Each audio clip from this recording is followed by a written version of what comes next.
The ancient stone walls of Lunar Hall had witnessed 25 generations of loyalty oaths. Tonight would mark the 26th. Nora Silverblood kept her eyes fixed on the polished marble floor as she moved through the gathering of pure-blooded wolves. The silver tray in her hands felt heavier with each step, laden with crystal goblets filled with ceremonial wine. Her heart pounded beneath her servant's uniform, a constant reminder that she did not belong among these powerful beings. The scent of dominance permeated the air, an invisible fog of alpha pheromones that made her half-wolf nature whimper and retreat. Purebloods could smell the human in her blood. They always could. Even dressed in the formal gray uniform of the Moon Silver Pack service staff, nothing could disguise the fundamental weakness in her scent. Half-blood, half-wolf, half-worthy. Grand banners hung from the vaulted ceiling, each emblazoned with the sigils of the 7 great packs. Northern Frost with their white wolf on blue, Southern Claw with their gold lion wolf, Storm Howlers with their lightning-struck tree, Silver Moon, her employers, with their crescent against stars. 3 others equally impressive, equally ancient. 7 packs, 7 alphas, all answering to one High King, all considering her kind barely worth acknowledging. She navigated the crowded hall with practiced care. 6 months of service had taught her how to become nearly invisible. Move quietly, avoid eye contact, anticipate needs before they're voiced, survive. "The sacred oath approaches," announced Elder Moraine, her ancient voice carrying across the hall without effort. "All take their positions." The crowd shifted, forming a great circle in the center of the hall. Nora used the movement to slip between guests, offering drinks with downcast eyes. The ceremony would begin soon. The renewal of oaths that bound the 7 packs together under the High King's rule. A tradition as old as their society. Her wolf stirred inside her, unusually alert. Something felt different tonight. Something in the air beyond the typical dominance and power. Nora hushed her inner wolf, a presence so typically weak she sometimes forgot it existed within her. Not tonight. Tonight it paced and watched. A commotion near the eastern entrance made her turn. Alpha Fenris of Northern Frost was engaged in animated conversation with several subordinates. His massive frame towered over most others, silver hair gleaming under the crystal chandeliers. Nora circulated closer, curious despite herself. "The High King delays," Fenris growled, voice low but carrying to her sensitive ears. "The moon rises toward apex. This is unprecedented." "Perhaps he reconsiders the terms," suggested a female wolf beside him. "The southern territories grow restless." "Then they should be reminded who holds the Blood Moon throne," Fenris replied. 25 years between oath renewals is tradition for a reason. The old magic requires it." Nora's tray was nearly empty. She needed to return to the service area for refills. As she turned, her foot caught on an unseen obstacle. The world tilted. Crystal goblets tumbled. Red ceremonial wine arced through the air like blood and splashed across Alpha Fenris's immaculate white ceremonial coat. The hall fell silent. Nora froze, terror seizing her throat. The Northern Alpha's eyes flashed yellow, then crimson. A low growl built in his massive chest. "You dare," he whispered, each syllable promising violence. "I apologize, Alpha," Nora managed, her voice barely audible. "It was an accident." His hand shot out, gripping her throat. Not enough to choke, but enough to demonstrate his absolute control over her continued breathing. "Your kind has no place here except to serve without error. Perhaps a reminder of your position is necessary." Nora didn't struggle. Couldn't. Every instinct told her that resistance would only trigger the predator before her. His fingers tightened slightly. "Release her." The command cut through the hall like a blade of ice. Absolute. Unquestionable. Carrying such weight of authority that several wolves instinctively dropped to one knee. The crowd parted silently, creating a direct path to the confrontation. Nora couldn't turn to look, but she didn't need to. The sudden rigidity in Fenris's posture, the immediate release of his grip, told her everything. The High King had arrived. Fenris stepped back, head inclined slightly. Not a full bow, but a clear acknowledgement of superior rank. "My king, this servant spilled ceremonial wine on my ritual garments. I saw what occurred." The voice was closer now, deep, resonant, with an underlying power that seemed to vibrate through the stone floor. It was clearly unintentional. Nora kept her eyes downcast, fighting the bizarre urge to look up. To see the owner of that voice, her wolf, typically so docile, pushed against her consciousness with unexpected strength. "Of course, my king," Fenris gestured dismissively toward Nora. "Take the girl. I shall change before the ceremony." Heavy footsteps approached. Black boots entered her field of vision, crafted of fine leather and adorned with silver. When the High King spoke again, he was directly before her. "Look at me." The command bypassed all thought, all resistance. Nora raised her eyes. Thorn Ravencrest stood a full head taller than most wolves present. Broad shoulders filled out a ceremonial coat of deepest black, traced with silver embroidery depicting the phases of the moon. His hair matched his garment, obsidian black, falling to his shoulders in controlled waves. A close-trimmed beard framed features that might have been carved from stone by a master sculptor. But it was his eyes that captured her. Gray as storm clouds, with an inner ring of gold around the pupils. Eyes that had seen 7 decades of rule, yet showed no sign of weakening. When their gazes met, something electric passed between them. A current of recognition that made no logical sense. The High King's expression changed subtly, a momentary widening of those remarkable eyes. He inhaled sharply. Something primal and ancient awakened in Nora's chest. Her wolf, dormant for so long, surged forward with unprecedented strength. A single word echoed through her mind with crystal clarity. Mate. Impossible. Absurd. Dangerous even to think it.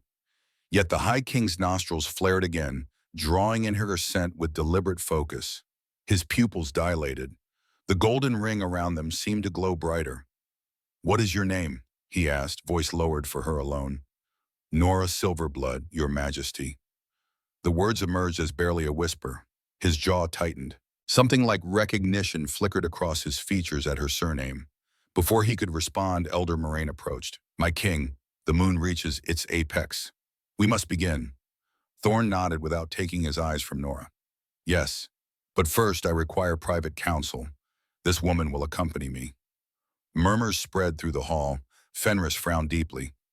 "My king, she is merely a half-blood servant. Surely any matters of importance." "Did I ask for your assessment, Alpha Fenris?" The king's tone remained level, but carried an undertone that silenced the Northern Alpha immediately. "Elder Moraine, delay the ceremony by 15 minutes. I require this brief consultation." Without waiting for further discussion, Thorn turned. "Follow me, Nora Silverblood." Her legs moved automatically, following his purposeful stride toward a side chamber. The crowd parted before them, faces showing mixtures of confusion, curiosity, and in some cases, naked disapproval. Nora felt their stares like physical pressure against her skin. Her mind raced with confusion and fear. What could the High King possibly want with her? The antechamber door closed behind them with a heavy thud. The room was small but elegantly appointed, clearly a space for private discussions between important dignitaries. Thorn moved to the center of the room, then turned to face her. For several long moments, he simply studied her, his expression unreadable. "This is impossible," he finally said, more to himself than to her. "After 7 centuries of Ravencrest rule," Nora found her voice. "Your Majesty, I apologize for any disruption. If I've offended you in some way, you haven't offended me." He stepped closer, inhaling again. "Ancient magic doesn't make mistakes. But this will cause chaos." Realization dawned slowly. The impossible thought she'd dismissed moments ago crystallized into certainty. "You smell it too." His eyes locked with hers. The mate bond. Yes. The confirmation sent a jolt through her system. The stories were legendary. Wolf shifters, particularly alphas, could recognize their true mates by scent alone. A biological certainty, a magical truth, an unbreakable connection that transcended choice or circumstance. "But I'm half human," she whispered. "This can't be right." And yet it is. He circled her slowly, assessing. Old pine, night mist, warm ash, and forest rain. The scent signature is unmistakable. "You are my fated mate, Nora Silverblood." She backed away until she hit the wall. "No, I can't be. I'm nothing, a half-blood servant. You're the High King of 7 packs. Destiny cares nothing for our stations. His voice had softened, showing the first crack in his regal facade. Tell me what you feel. What did she feel? Confusion, fear, and underneath something else. An inexplicable pull toward this man she'd never met before tonight. Her wolf, typically so submissive, seemed suddenly stronger, more present. My wolf recognizes you, she admitted reluctantly. But this is madness. You're promised to Alpha Magnus's daughter. The Southern Alliance depends on it. His eyebrow raised slightly. You're remarkably well-informed for a servant. I listen. People speak freely around those they consider furniture. A brief smile touched his lips. Direct, honest, unexpected qualities. He moved toward the window, gazing out at the rising moon. You're right about Magnus's daughter. The Southern Alliance has been secured through that promise. 20 years in the making. Then you must honor it, Nora said firmly. Whatever this is, whatever we think we've sensed, it must be ignored. Thorn turned back to her, surprise evident in his expression. You would deny the mate bond? Few wolves would even suggest such a thing. It's considered sacred. I'm only half wolf, she reminded him bitterly. The human in me understands political necessity. You rule 7 packs. Thousands depend on your decisions. He studied her with new interest. Tell me about your parents. The abrupt change of subject caught her off guard. My mother was human. She died when I was young. My father, she hesitated. I was told he was a common wolf from a minor bloodline. Both died in a hunting accident when I was 5. I was raised by distant relatives in the Silver Moon Pack. And your surname? Silverblood is uncommon. I wouldn't know. It's all I have of them. Thorn nodded slowly as if confirming something to himself. For now, we will keep this discovery between us. The oath renewal cannot be disrupted. Too much hangs in the balance. Relief flooded through her. He was being sensible, practical, putting duty above the unexpected bond between them. However, he continued, I cannot simply ignore a true mate bond. You will be relocated to the royal compound after the ceremony. Officially, you'll be designated as a special cultural advisor to the court. What? No! The words escaped before she could stop them. Your Majesty, I can't. This is not a request, Nora Silverblood. His tone hardened again to that of the High King. The mate bond is rare and sacred. While I must consider my obligations to the packs, I will not dismiss what the ancient magic has decreed. And what of my choice in this matter? She challenged, surprising herself with ordered boldness. His eyes narrowed. Few would dare speak to me thus. Then perhaps you need more people who will. The words tumbled out, propelled by a lifetime of being overlooked and undervalued. I may be half human, but that half gives me the right to determine my own fate. For a moment, tension crackled between them. Then unexpectedly, Thorn laughed, a short, genuine sound of surprised appreciation. 7 decades on the Blood Moon throne, and you may be the first to speak to me as a man rather than a king. The admission carried a hint of something like loneliness. Very well. I propose a compromise. Come to the royal compound. Accept the position of cultural advisor. Give us time to understand this bond between us. After 3 months, if you wish to leave, I will not stop you. Nora considered the offer. It seemed reasonable on its surface. Yet instinct told her that 3 months near this man, near the pull of this inexplicable bond, would change everything. And what of your betrothal? Of Alpha Magnus? Thorn's expression darkened. Those are concerns for another time. For now, I must return to the ceremony. You will remain here until it concludes, then a royal guard will escort you to prepare for transport to the compound. He moved toward the door, then paused. One last thing. Have you ever shifted fully? The question touched on her deepest shame. No, my wolf is too weak. I can partially shift, but a full transformation has always been beyond my capability. Something like concern flickered across his face. That may change. The mate bond strengthens both parties. He hesitated, then added more softly, whatever comes, Nora Silverblood, know that I did not seek this connection, but neither do I regret finding you. With those words, he was gone, leaving Nora alone with thoughts that spun like autumn leaves in a whirlwind. The oath renewal ceremony proceeded without her. She remained in the antechamber, mind racing through implications and possibilities, each more alarming than the last. The mate bond was legendary, yes, but also problematic. Half-bloods were tolerated at best in wolf society. The idea of one becoming the High King's mate would cause unprecedented upheaval. Hours passed. The sounds of the ceremony, the collective howls that signified its completion, reached her even through the thick stone walls. Eventually the door opened to reveal a tall, battle-scarred wolf in the uniform of the Royal Guard. "I am General Garrett," he announced without preamble. "The king has assigned me to escort you to the royal compound." She studied him cautiously. "Did he tell you why?" He did. Garrett's expression remained professionally neutral. "I've served King Thorne for 50 years, through 3 wars and countless political storms. His secrets are safe with me." "And what do you think of those secrets?" she pressed, needing some sense of what she faced. The general regarded her thoughtfully. "I think that fate has a strange sense of humor, and that the coming days will test in all of us." He gestured toward the door. "We should depart before the ceremony's conclusion creates complications." The journey to the royal compound passed in a blur of swift movement and clandestine routes. Garrett proved remarkably efficient at avoiding attention, guiding her through servant passages and lesser-known exits. Within an hour, she found herself in a royal transport vehicle, watching the lunar hall recede into the distance. "The king will join us tomorrow," Garrett explained as they traveled. "Tonight he must conclude the traditional feast and negotiations." "With Alpha Magnus?"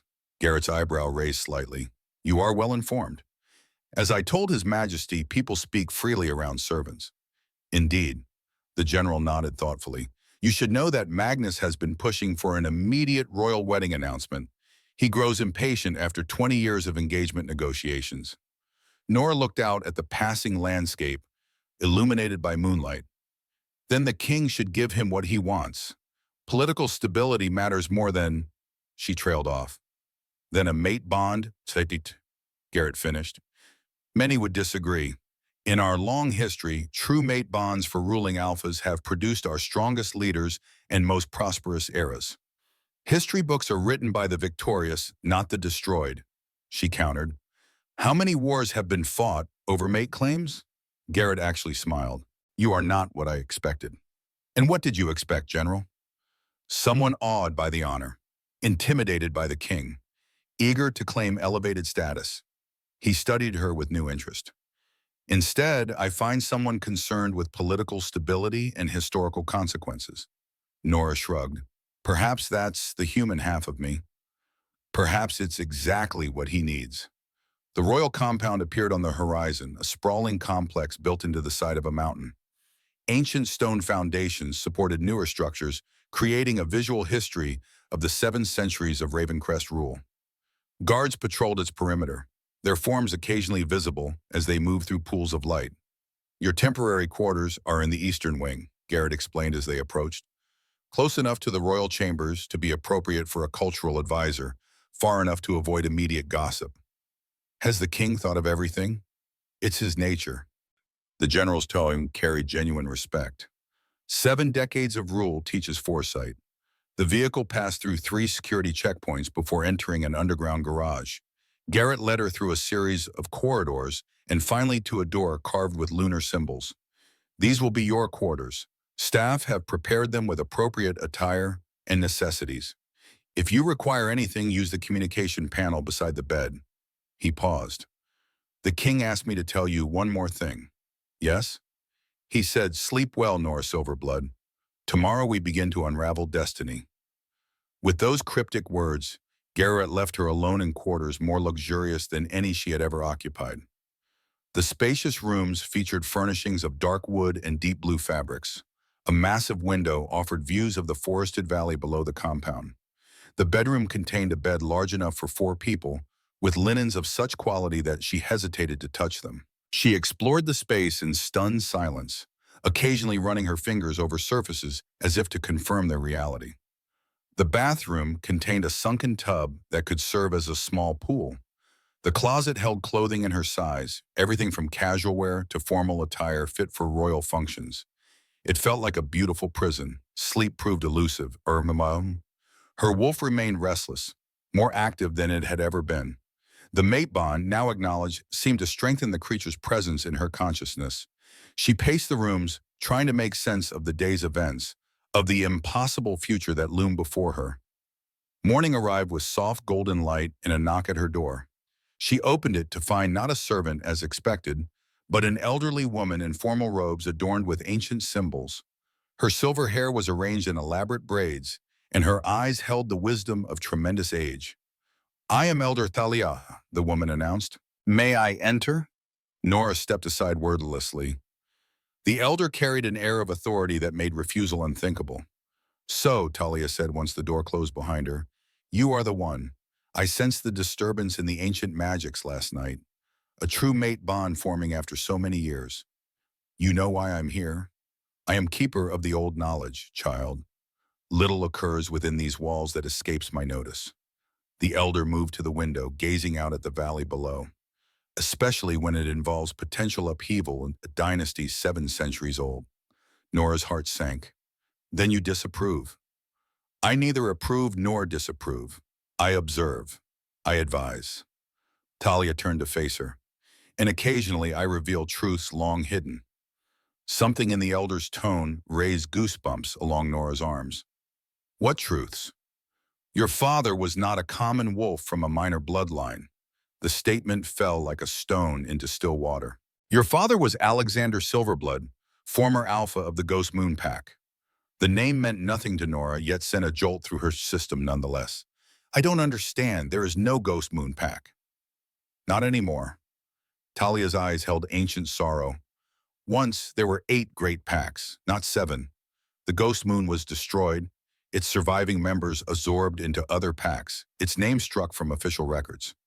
A consequence of your father's choices." Nora sank into a nearby chair, legs suddenly weak. "What choices?" "He fell in love with a human woman, your mother." Talia's voice softened. Against all tradition, all expectation, he claimed her as mate. When the Biotomic Council demanded he set her aside for a proper wolf mate, he refused. The resulting conflict nearly tore apart the alliance of packs. The revelation struck Nora like a physical blow. "What happened to him? To them?" "Officially, they died in a hunting accident, as you were told." Well, Thalia's expression revealed nothing. "The truth is more complicated. King Ravencrest, the previous king, Thorn's father, ordered Alexander exiled beyond the territorial boundaries. Your mother went with him. They were attacked at the border by unknown assailants. Your mother did not survive." "And my father?" Talia hesitated. "His body was never found. He was presumed dead." Nora's mind reeled with implications. "Does the king know this? Is that why he recognized my name?" "Thorn and your father were once close. Alexander was friend and advisor to the previous king, and something of a mentor to young Thorn. His betrayal, as it was seen, wounded the royal family deeply." Before Nora could process this information, another knock sounded at the door. This time it was Garrett. "His Majesty has returned and requests your presence in the private council chamber." The general's eyes flicked to Elder Thalia. "I see you've already had company." "Oh, the girl deserves to know her heritage before facing what comes," Talia said unapologetically. Garrett nodded. "Perhaps, but timing is everything in politics." He turned to Nora. "The king awaits."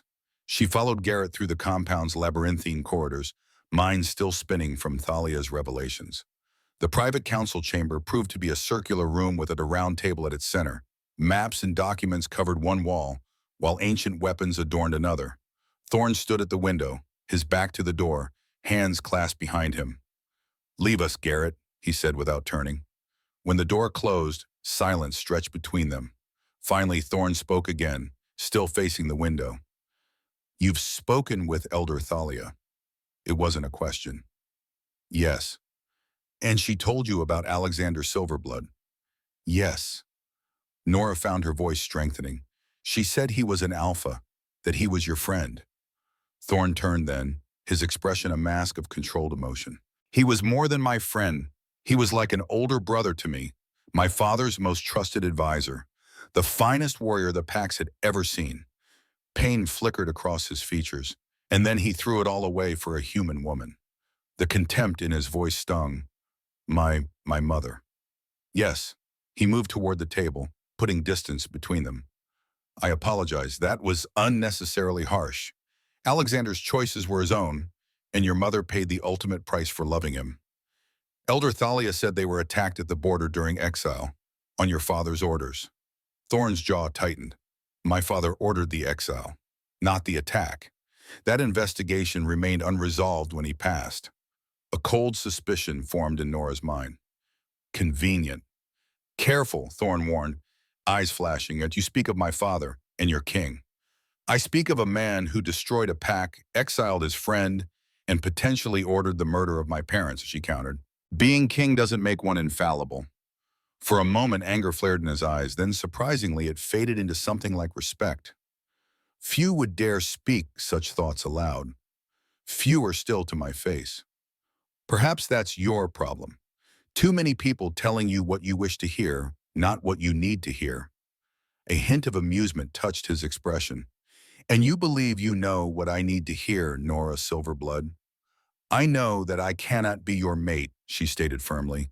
Whatever this bond is, whatever pull we feel, it must be ignored. Your father's actions prove the consequences of an alpha choosing an inappropriate mate. You're not merely an alpha, but High King. The stakes are infinitely higher. Thorne circled the table slowly, his gaze never leaving her. Do you know why I requested your presence today? To discuss how to dissolve or ignore this mate bond. No, and he stopped directly before her. To inform you that the blood moon prophecy may be unfolding at last. The unexpected statement hung in the air between them. I don't understand. Few do. It's been kept secret for generations, known only to the ruling alpha line and highest elders. Thorne gestured to a chair. Sit. This explanation requires time. She complied, watching as he took the seat opposite her. 800 years ago, before the Ravencrest dynasty, before the 7 united packs, a prophet of the original Wolf clan received a vision. His voice took on the cadence of recitation. When human blood mingles with that of the Alpha line, the kingdom shall witness either destruction or rebirth. The blood moon shall rise twice, first in warning, second in fulfillment. Nora frowned. And this relates to us how? Your father was an alpha who mated with a human. Their union produced you. Now, against all odds, you form a mate bond with me, the highest alpha. The coincidence is too great to dismiss. You believe in prophecies? I believe in patterns, in the way the ancient magics move through our bloodlines. He leaned forward. 25 years ago, the night Alexander and your mother were exiled, a blood moon rose. The first time in 2 centuries. A chill ran down her spine. And the second?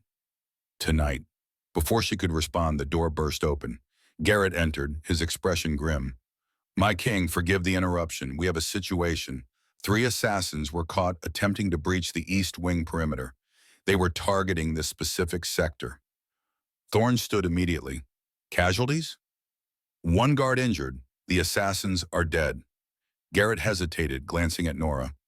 They carried the mark of the Blood Moon Covenant. Thorne's expression hardened. Secure the compound, double the guard on this wing, and send for Elder Thalia. As Garrett departed to execute the orders, Thorne turned to Nora. It appears events accelerate beyond our control. The Blood Moon Covenant is a secret society dedicated to maintaining wolf bloodline purity. They've been dormant for decades. Until now, she stood, fear and determination warring within her. Until me. Yes. His gaze held hers. The prophecy moves toward fulfillment, whether we wish it or not. The question becomes, will it end in destruction or rebirth? Before she could answer, alarms blared throughout the compound. Thorne moved with supernatural speed to the door, then paused. Stay here, you'll be safe. And if I'm not, if they come for me? He regarded her with an intensity that stole her breath. Then they will learn what it means to threaten the mount of the High King. The door closed behind him with finality, leaving Nora alone with prophecies and revelations too numerous to process. Through the window, she could see the sun beginning its descent.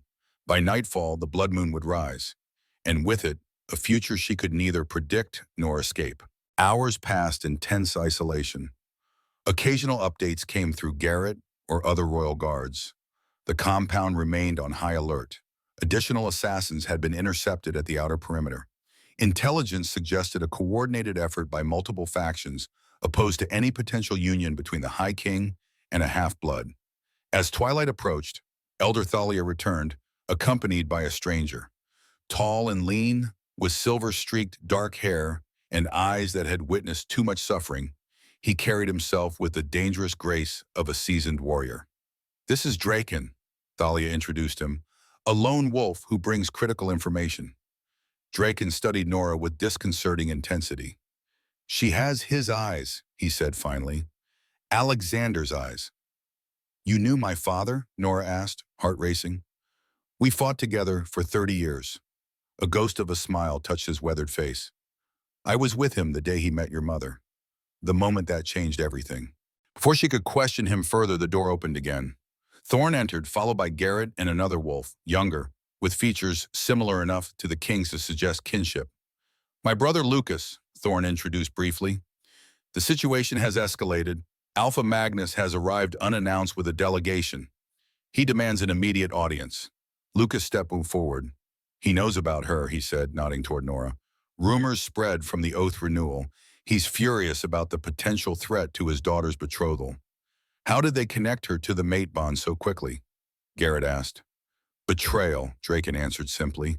"The Blood Moon Covenant has infiltrated your staff. Your secrets are compromised." Thorn's expression darkened.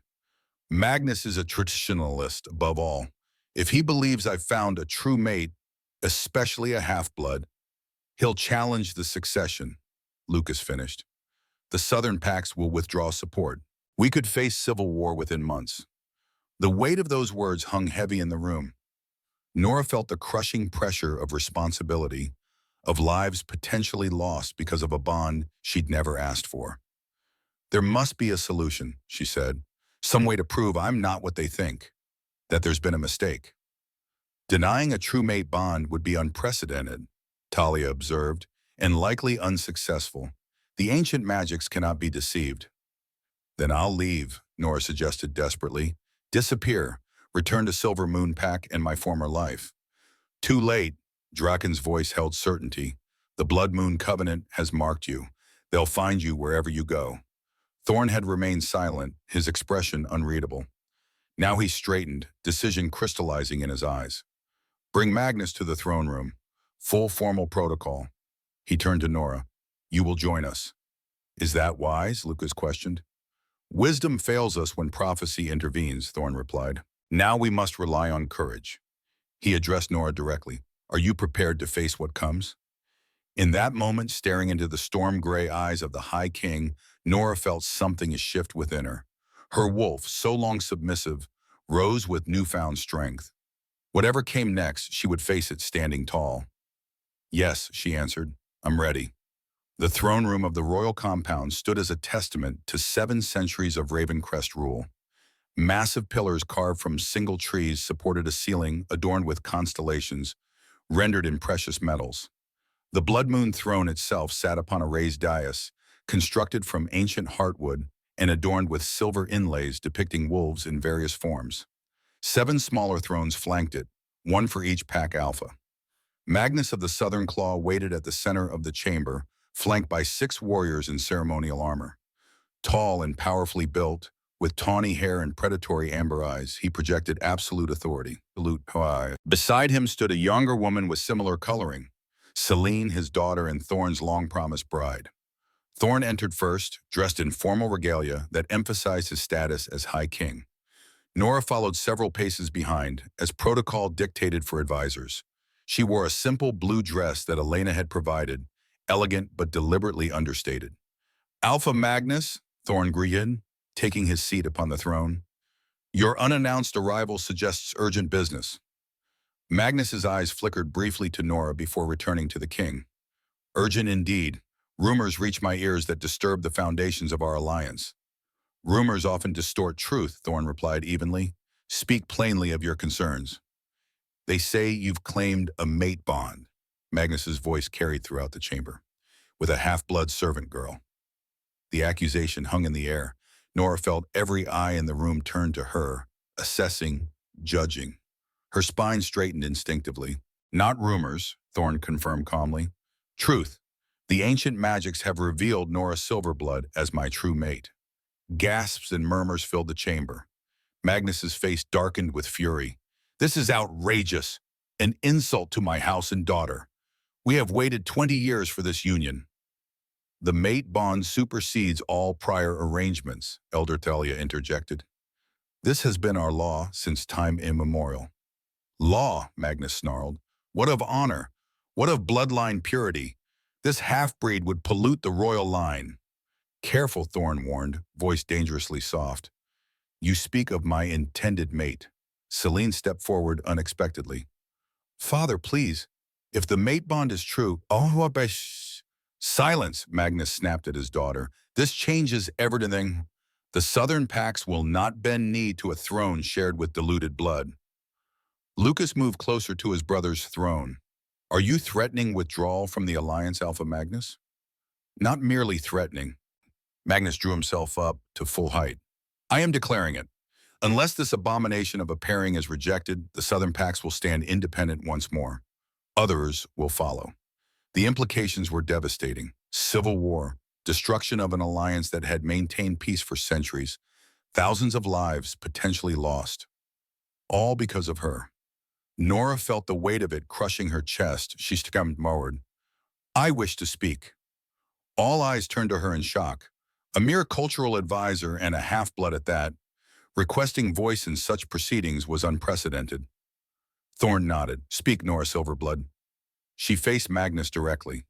You fear what you don't understand. The mixing of blood is not weakness. It brings new strength, new perspectives. Pretty words from a girl with no standing, Magnus dismissed. Return to your place. My place? Something ignited in Nora's chest. My father was Alexander Silverblood, Alpha of the Ghost Moon Pack. I carry his blood, diluted or not. The revelation sent another shockwave through the chamber. Magnus actually stepped back, his expression shifting from contempt to wary calculation. Alexander's daughter, he murmured. That changes the equation. Does it? Nora pressed. Or does it simply give you pause because now you must consider that my lineage might be worthier than you assumed? Magnus recovered quickly. Alexander was a traitor to his kind. His pack was rightfully dissolved, his name stripped from our histories. Yet his daughter stands before you now, Thorne interjected, rising from the throne. Chosen by the ancient magics as my true mate. Perhaps there is more to this story than we have acknowledged. The massive windows along the eastern wall suddenly blazed with crimson light as the moon rose above the horizon. The blood moon, prophesied centuries ago, casting its ominous glow across the throne room floor. The second rising, Elder Thalia whispered, awe in her voice. Magnus stared at the blood-red moonlight, then at Nora, calculation and fear warring in his expression. The prophecy. It was true. What do you know of the prophecy? Thorne demanded. Enough to understand the danger. Magnus straightened, decision forming in his eyes.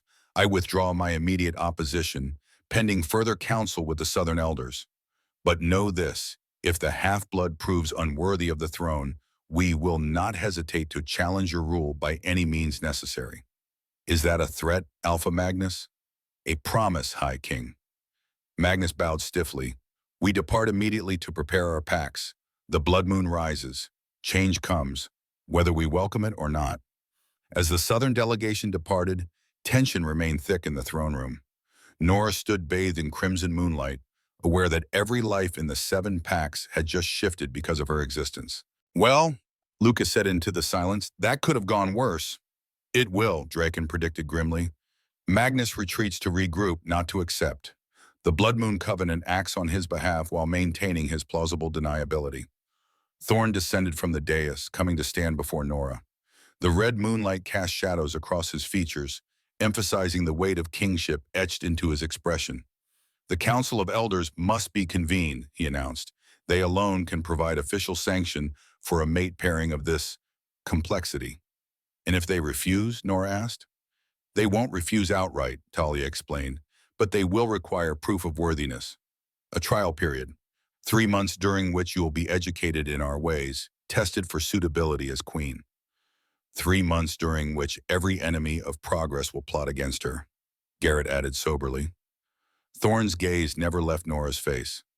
The choice remains yours. You can still walk away. I can arrange protection, a new identity far from here. The offer tempted her.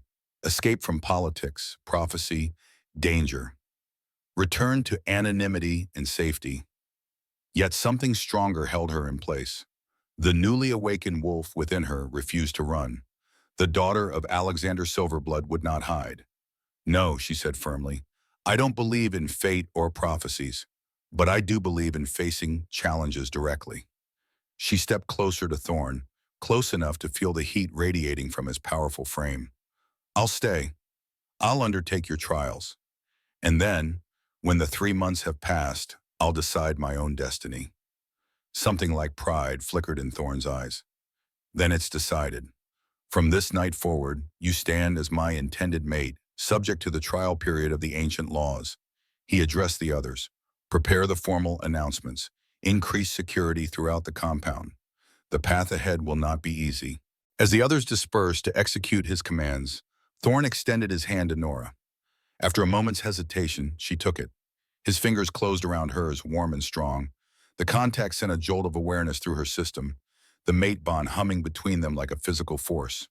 You should know, he said quietly, that once this becomes official, there is no easy path of retreat. Forces beyond our control have been set in motion. I understand. She met his gaze steadily, but I meant what I said. After 3 months, I make my own choice. Prophecy or no prophecy. Mate bond or no mate bond. As you wish. His thumb traced a small circle on the back of her hand, but I suspect that by then neither of us will want to deny what fate has decreed. Through the windows, the blood moon hung in the night sky, casting its ancient light across a kingdom poised between destruction and rebirth. Within that crimson glow, a half-blood woman and a wolf king stood connected by forces older than memory, their joined hands a bridge between worlds long divided. Whatever came next, war or peace, love or duty, would be written in blood and moonlight. The ancient training grounds of Mooncourt echoed with the sound of combat. Wooden practice swords clashed as Nora Silverboard faced her instructor, sweat beading on her brow despite the morning chill. 3 weeks had passed since the blood moon rose.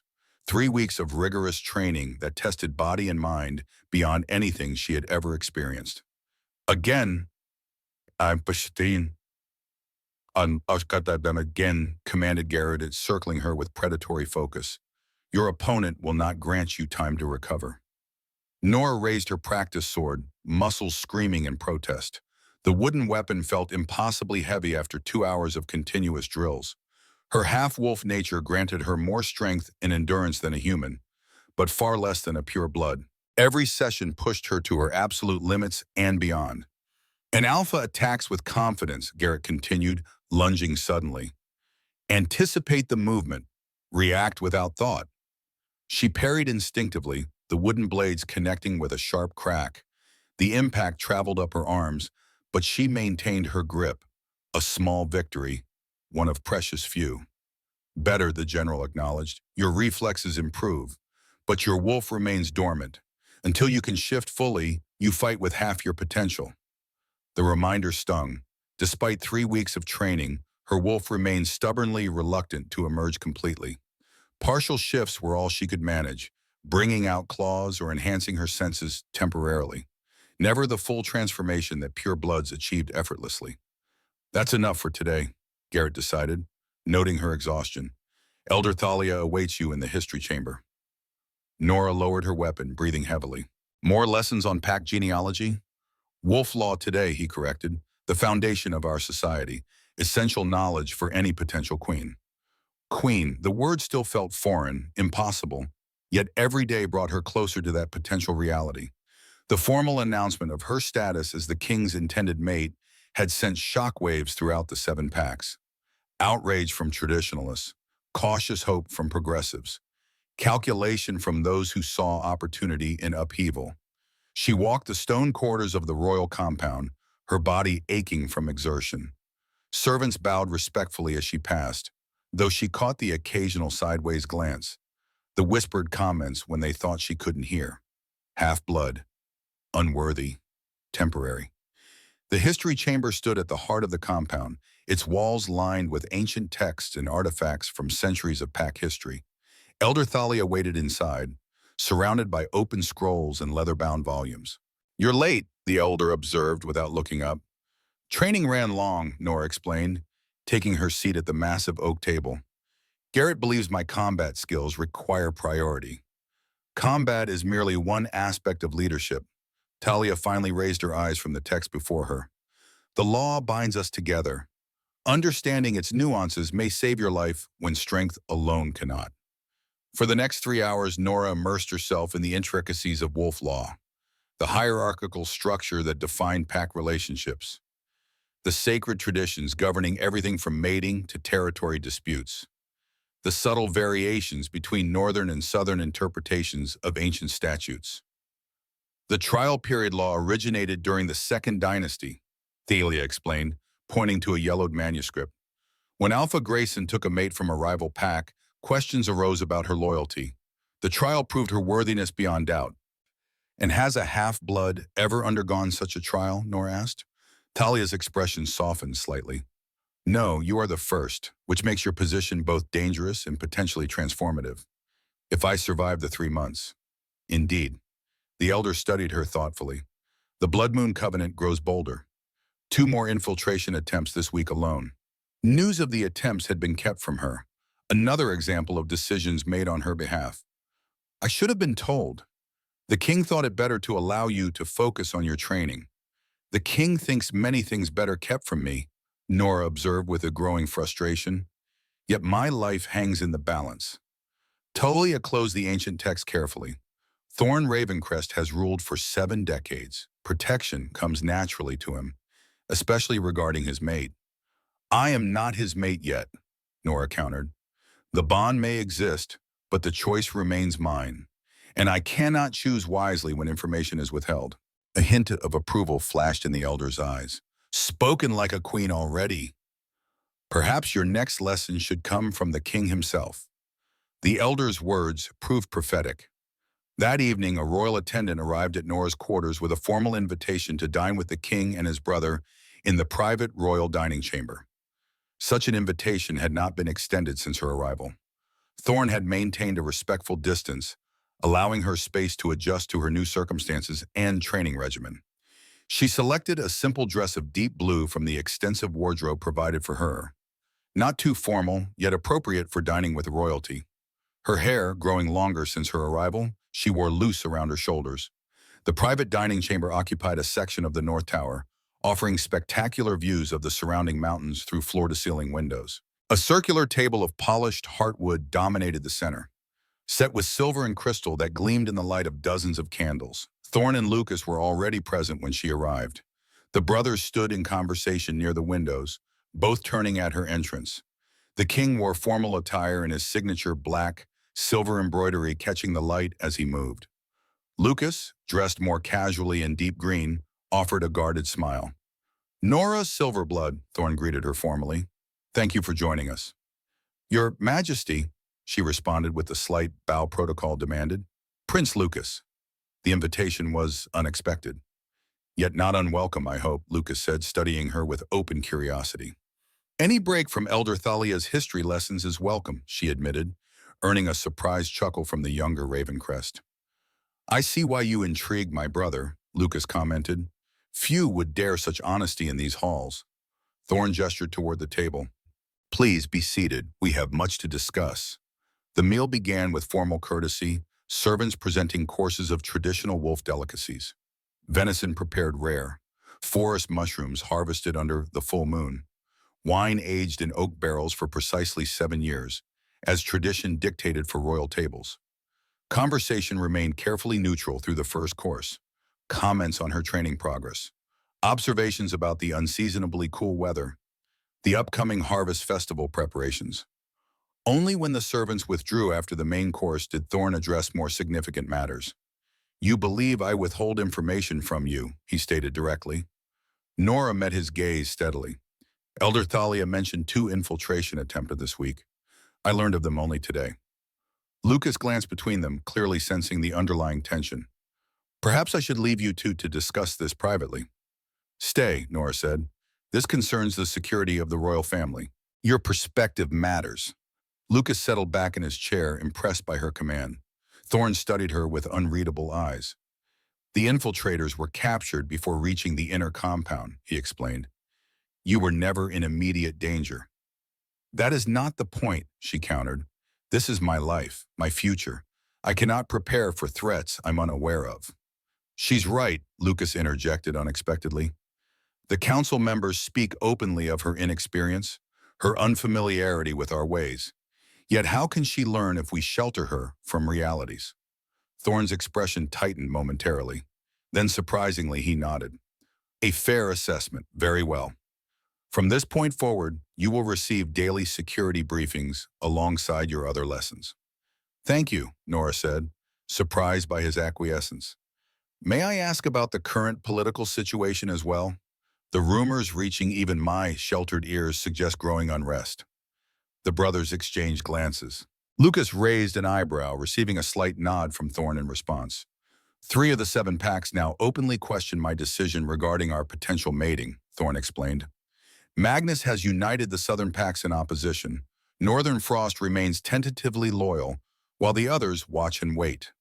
Civil war remains a possibility, Lucas added bluntly, though not yet a probability. Nora absorbed this information gravely. And the Blood Moon Covenant, who leads them? Unknown, Thorne admitted. They operate through cells with limited communication between groups. Those captured thus far were low-level operatives with minimal knowledge of the larger organization. But you have suspicions.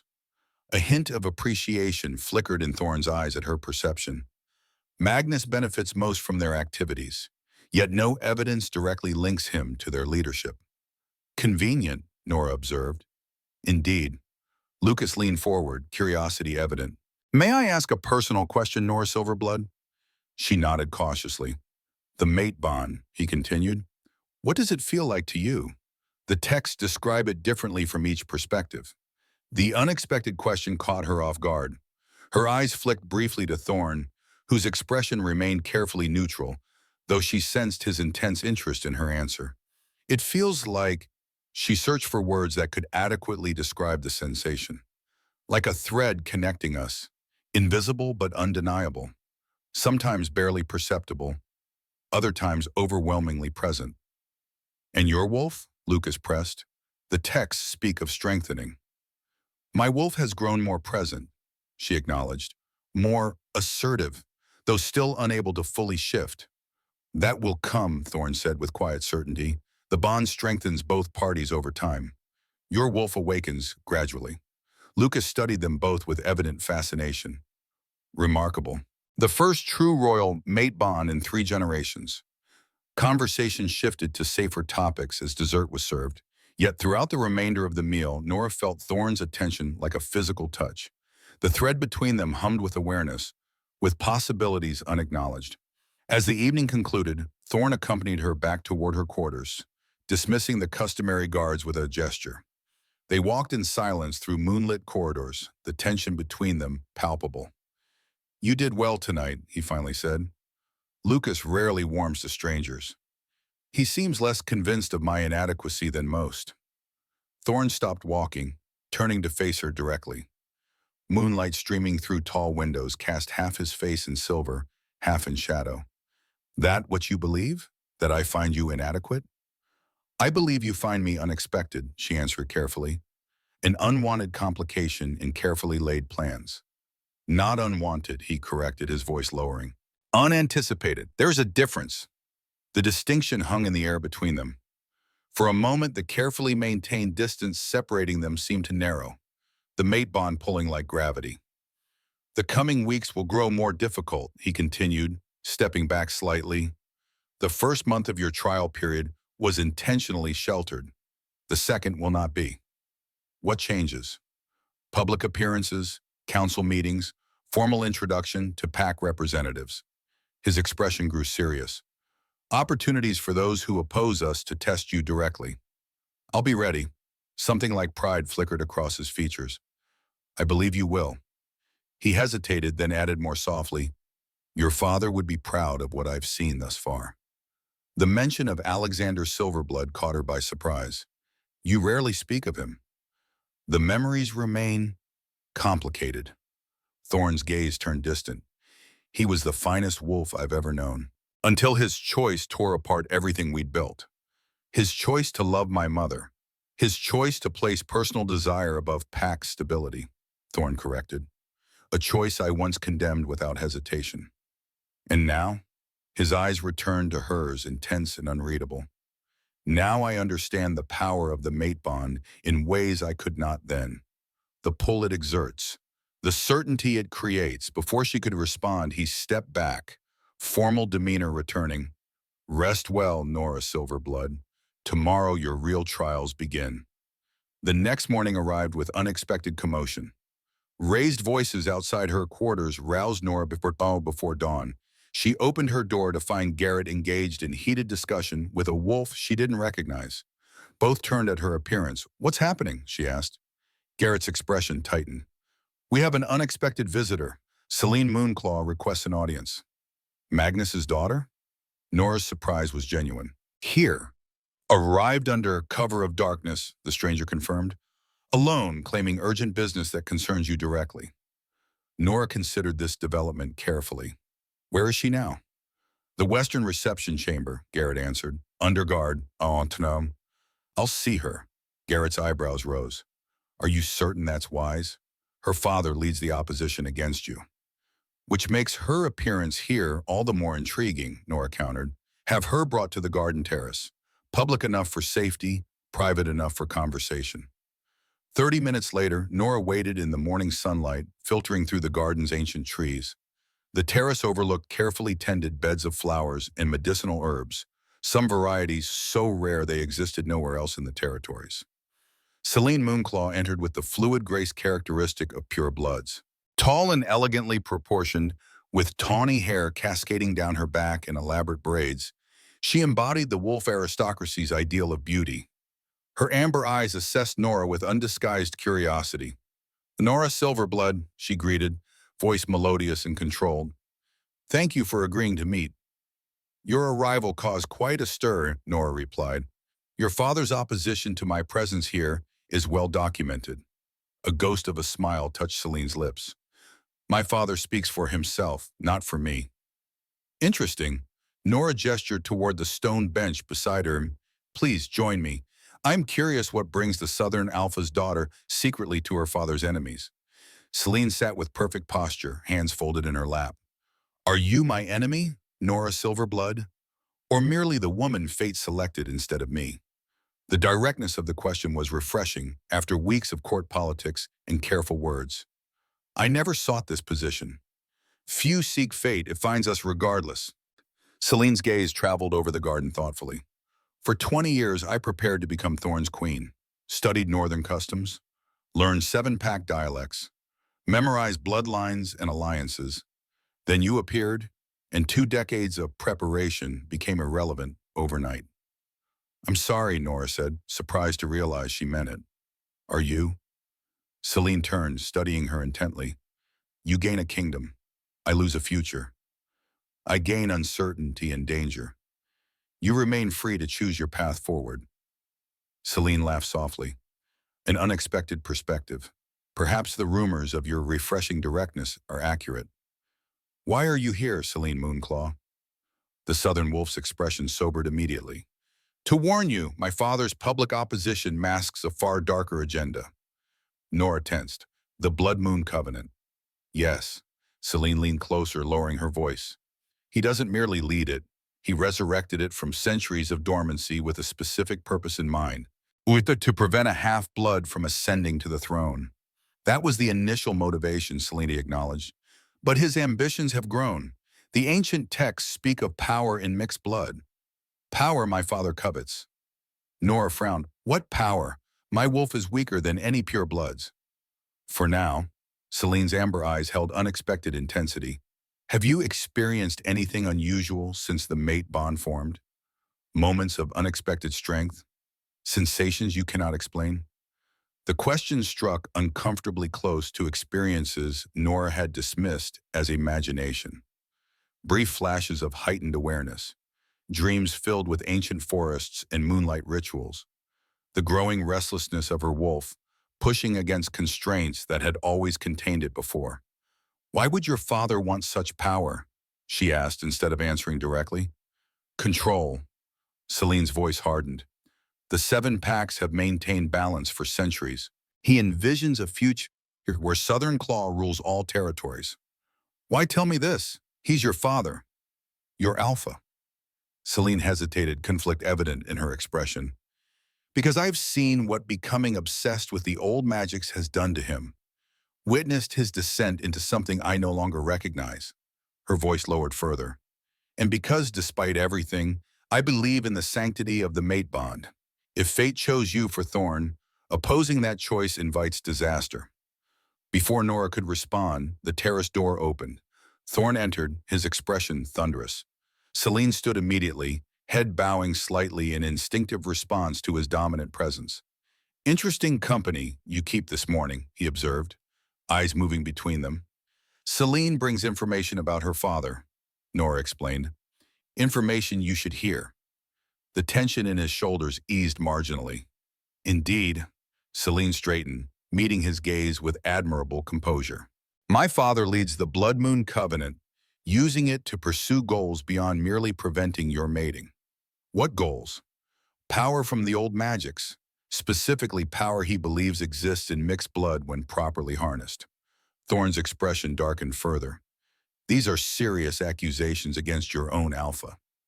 "Which is why I deliver them personally," Celine responded, "rather than through intermediaries whose loyalty might be questioned." A complex emotion flickered across Thorn's features. For 20 years, this woman had been his intended. Now she stood before him, revealing her father's treachery, accepting the mate bond that had severed her future from his.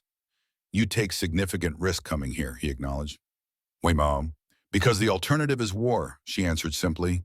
"A war that benefits no one except those who would tear apart centuries of peace for personal gain." Thorn studied her for a long moment, then nodded. "You will remain as our guest. Publicly, we will announce your visit as a diplomatic gesture from Southern Claw. Privately, you will share everything you know about your father's plans." "As you wish, Your Majesty." Celine bowed formally, then added, "There is one more thing. My father has made contact with a wolf called Draken." Nora recognized the name immediately. "The warrior who knew my father." "A dangerous man," Celine confirmed. "With knowledge of the oldest magics, my father seeks his guidance in matters concerning the Blood Moon prophecy." Thorn's expression revealed nothing, but Nora sensed his concern. "Draken arrived at the compound the night of the Blood Moon. He's been assisting Elder Thalia with research into the prophecy." Celine's eyes widened. "Then he plays both sides. You cannot trust him." "Trust remains in short supply throughout the territories," Thorn observed grimly. "We will verify his loyalties." He gestured toward the door. "Guards will escort you to suitable quarters. We will speak again soon." When Celine had departed, Thorn turned to Nora. "You took a significant risk meeting her alone. She came to help, not harm." "So it appears." He studied her thoughtfully. "She asked about changes you've experienced, changes you haven't shared with me." Nora tensed. "You were eavesdropping." "I was ensuring your safety," he corrected. "Answer the question." For a moment, she considered refusing. Then, relenting, she nodded. "Yes, there have been changes, dreams of ancient forests, moments when my wolf seems stronger, more present." "Show me," he requested, his tone softening from command to invitation. "Here. Now?" "Yes." Nora hesitated, then closed her eyes. She reached inward, seeking the wolf presence that had always been a reluctant, shadowy part of her consciousness. To her surprise, it responded immediately, pushing forward eagerly. Heat flooded her system as the partial shift began. She felt her canines lengthen, nails extending into claws. Her senses sharpened dramatically, the garden's sense intensifying 100-fold. Thorn's presence registered as pine forests after rain, smoke from ancient fires, mountains at dawn. The mate bond hummed between them, stronger than ever before. When she opened her eyes, she knew they had changed color. Thorne's sharp intake of breath confirmed it. Silver, he whispered. Your eyes shift to silver, not gold. Is that significant? Extremely.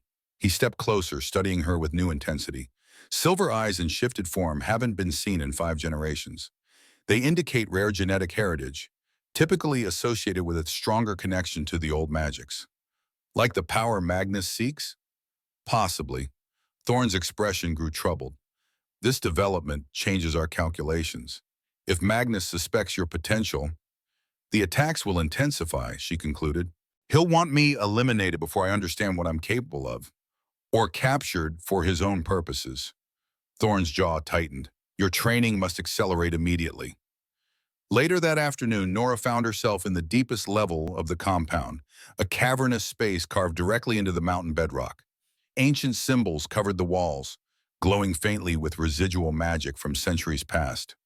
Elder Thalia waited alongside a figure Nora had only glimpsed once before. Draken. The lone wolf stood motionless, observing her with unnerving intensity. Lean and hard as weathered oak, he carried himself with the dangerous grace of a lifelong predator. His gray eyes revealed nothing of his thoughts. Celine Moonclaw claims you work with Magnus, Nora stated without preamble. A hint of amusement touched his weathered features. Directness. You have that in common with your father. Answer the question. Magnus believes I assist him, Draken acknowledged. I allowed this belief to serve my own purposes, which are the fulfillment of a blood oath made 30 years ago. His eyes never left hers. I swore to Alexander that should anything happen to him, I would protect his bloodline. Talia stepped forward. Draken has provided invaluable information about the Blood Moon prophecy, information that exists nowhere in our written records. Because your ancestors deliberately erased it, Draken added, truth often proves inconvenient to those in power. Nora glanced between them. What truth? The prophecy speaks of destruction or rebirth when human and alpha blood mingle, Talia explained. What was removed from official records was the nature of that mingling's potential power. The moonblood convergence, Draken continued, a state of being where human adaptability and wolf strength combine to create capabilities beyond either species alone. What capabilities? Enhanced healing, heightened senses beyond even pure blood standards. Draken circled her slowly, and most significantly, access to the old magics that founded our kind. Magics diluted through centuries of bloodline preservation. Preservation or stagnation, Thalia added. The oldest texts suggest our ancestors deliberately sought human mates to strengthen bloodlines grown weak through excessive purity. Nora struggled to process these revelations. And my father knew this? Alexander discovered the truth in ancient manuscripts, Draken confirmed. His research led him to believe that controlled introduction of human bloodlines could revitalize our declining connection to the old magics. The Ghost Moon Pact was his experiment, Talia added, encouraging careful intermarriage with selected humans. When the previous king learned of this, he considered it heresy against our traditions. So he destroyed an entire pack, Nora concluded, anger rising. Exiled my father, all to preserve a lie about blood purity. Power protects itself, Draken stated simply. The old king feared change more than stagnation. And Thorne, does he know this history? Parts of it, Talia acknowledged, what his father allowed him to learn. Which explains his conflicted feelings about my father, Nora murmured, pieces falling into place. But not why I'm here now in this chamber. Draken moved to the center of the room, where a circular pattern had been carved into the stone floor. Ancient symbols formed concentric rings around a central moon insignia. You're here to awaken what sleeps within you, he explained, to begin the process of moonblood convergence, before Magnus can either eliminate you or capture you for his own purposes. Apprehension coursed through her. And how do we accomplish that? Through pain, Draken answered bluntly, through pushing your wolf beyond its perceived limitations, through breaking the mental constraints that have contained your dual nature for 23 years. This is dangerous, Talia warned. The process typically spans years of gradual development. We attempt to compress it into weeks. Because we lack time, Draken added. Magnus moves quickly, the Blood Moon Covenant grows daily, and you, Nora Silverblood, represent either salvation or destruction for the 7 packs. Does Thorn approve this training? The king ordered it, Talia confirmed, though he does not know the full extent of what it entails. Convenient, Nora observed dryly. So much for complete transparency. Some knowledge is granted only to those ready to receive it, Drake encountered. Are you ready, daughter of Alexander? The challenge hung in the air between them. Nora studied the ancient wolf warrior, recognizing that beneath his harsh exterior lay genuine concern. Whatever came next would change her fundamentally. The question was whether that change would strengthen or destroy her. I'm ready, she decided, stepping into the circle. What followed tested the limits of her endurance. For hours, Jurikan pushed her wolf nature to emerge, using techniques that balanced on the knife edge between training and torture. Ancient chants in a language she didn't recognize. Herbs that burned when pressed against her skin.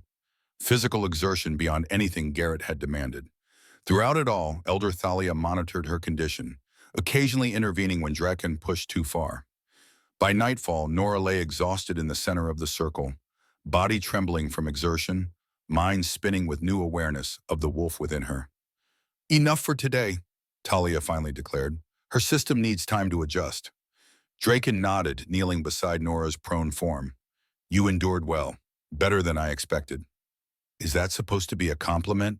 She managed between labored breaths. The hint of a smile touched his stern features. Your father would have said exactly that. He helped her to a sitting position. Rest tonight, tomorrow we continue. What exactly are we trying to accomplish? Nora asked, muscles protesting as she struggled to stand. The first full shift, Talia answered. Once your wolf fully emerges, the moonblood convergence can begin in earnest. Nora made her way back to her quarters on unsteady legs, every muscle screaming in protest. The compound felt unusually quiet, most inhabitants already retired for the night.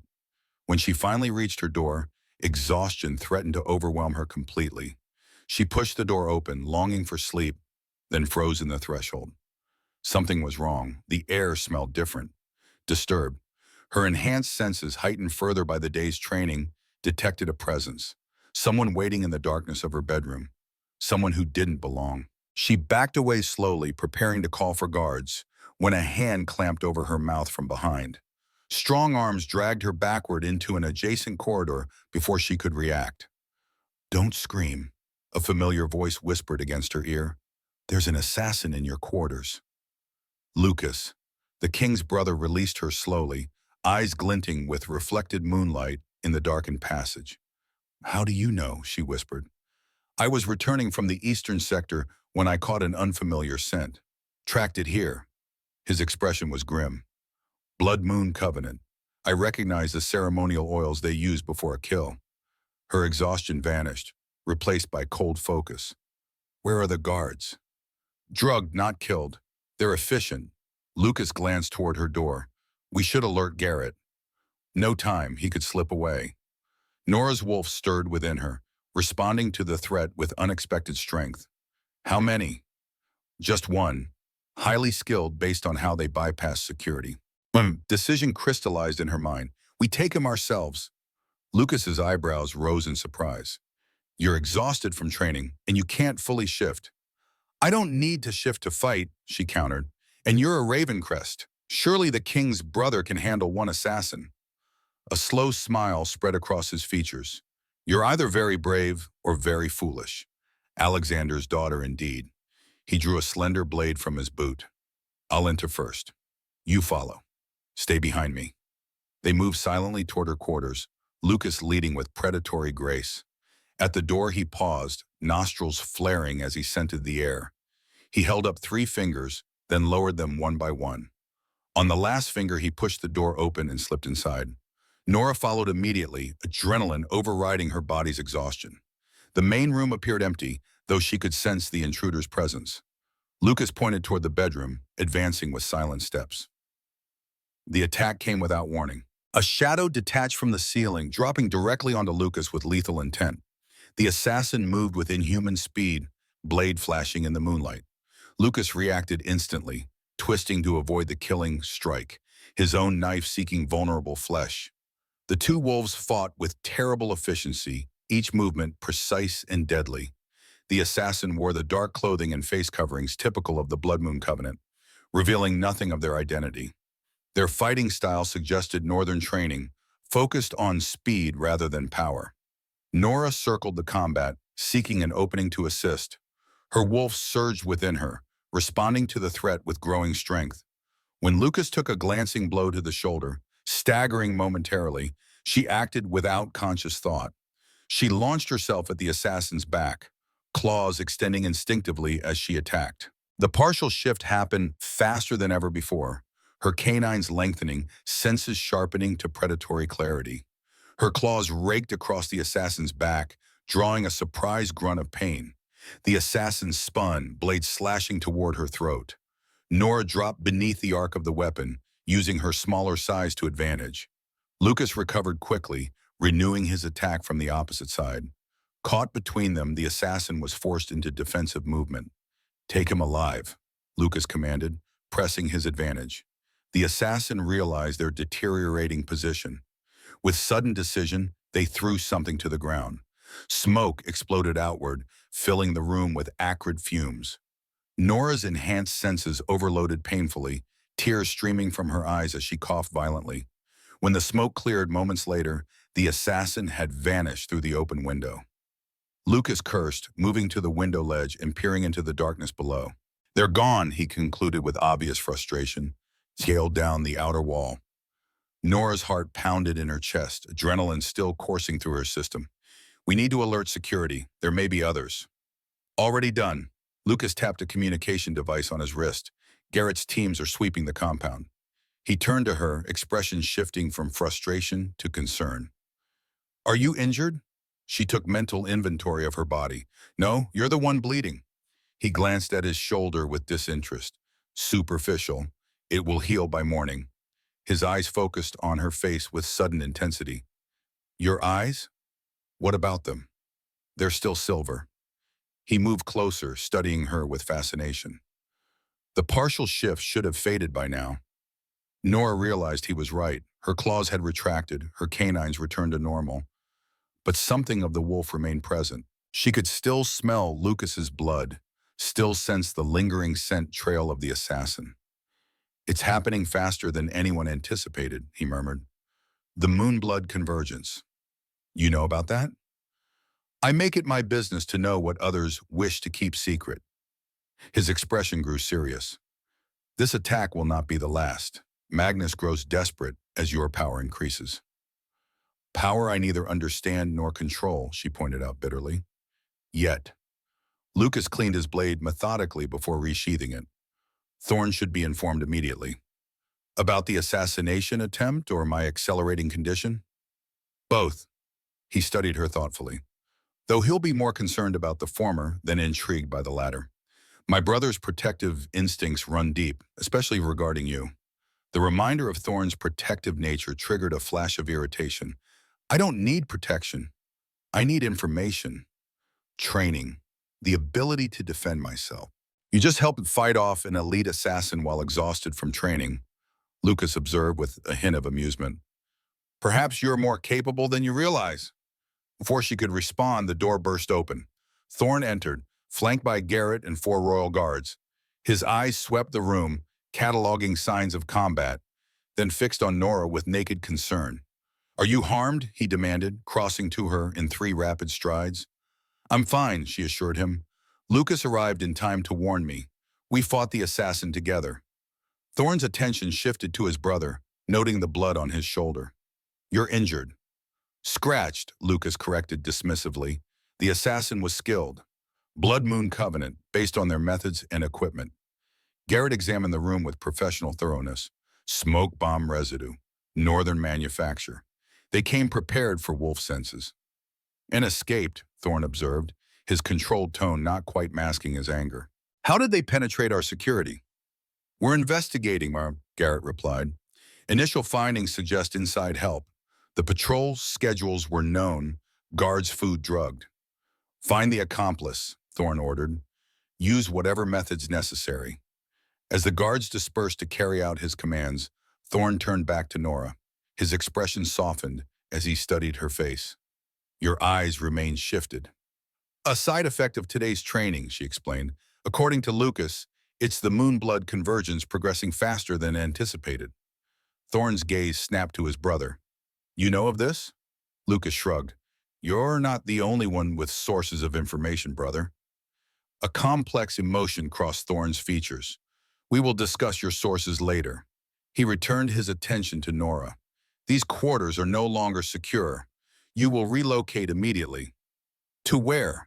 The royal wing, he decided, adjacent to my chambers, with triple security. Nora stiffened. Is that wise? The appearance of impropriety during my trial period could provide ammunition to your opponents. Politics means little if you're dead, he countered bluntly. The royal wing has security measures centuries old. Magical protections no modern assassin can breach. He's right, Lucas interjected. Practical concerns must outweigh appearances in this instance. Outnumbered and exhausted, Nora reluctantly agreed. Within the hour, she found herself installed in new quarters twice the size of her previous accommodation. Ancient tapestries adorned walls of polished stone. Furniture crafted by master artisans from rare woods filled the spacious rooms. Most significantly, a connecting door linked directly to the king's private chambers. For emergencies only, Thorne explained, seeing her notice it, locked from both sides. Your consideration for propriety is admirable, she observed dryly. A hint of amusement touched his expression. The trial period has specific protocols. I intend to honor them, despite our unusual circumstances. Despite her exhaustion, sleep proved elusive. The day's events had left her mind racing with implications. The assassination attempt, the accelerating changes within her, the revelation of the moonblood convergence and her father's research. Near midnight, she abandoned the attempt at rest. Wrapped in a thick robe against the mountain night's chill, she moved to the balcony overlooking the valley below. Moonlight silvered the landscape, transforming the familiar into something mysterious and ancient. A sound behind her made her turn. Thorne stood in the doorway, similarly unable to find rest. He wore only loose sleeping pants, his powerful chest bare in the moonlight. The sight of him triggered an immediate response from both woman and wolf within her. I heard you moving about, he explained. I wanted to ensure you were well. Just restless. She turned back to the view, acutely aware of his presence. Too many revelations for one day. He joined her at the balcony rail, maintaining a careful distance. Lucas says you fought well, that you shifted partially without the previous limitations. The training with Dracon appears effective, if unpleasant. He pushes you too hard, Thorne observed, a hint of protectiveness creeping into his tone. Perhaps that's what I need, she countered. The assassin tonight was merely the beginning. Magnus won't stop. The Blood Moon Covenant grows stronger. I must be prepared. At what cost? His voice softened. The moonblood convergence traditionally spans years of gradual development. Forcing it could damage you permanently. She turned to face him directly. Why didn't you tell me about my father's research? About the real reason the Ghost Moon Pack was destroyed? Regret flickered across his features. Because I'm still reconciling the truth with what I was raised to believe. My father portrayed Alexander as a traitor to our kind, obsessed with dangerous ideas that threatened our way of life.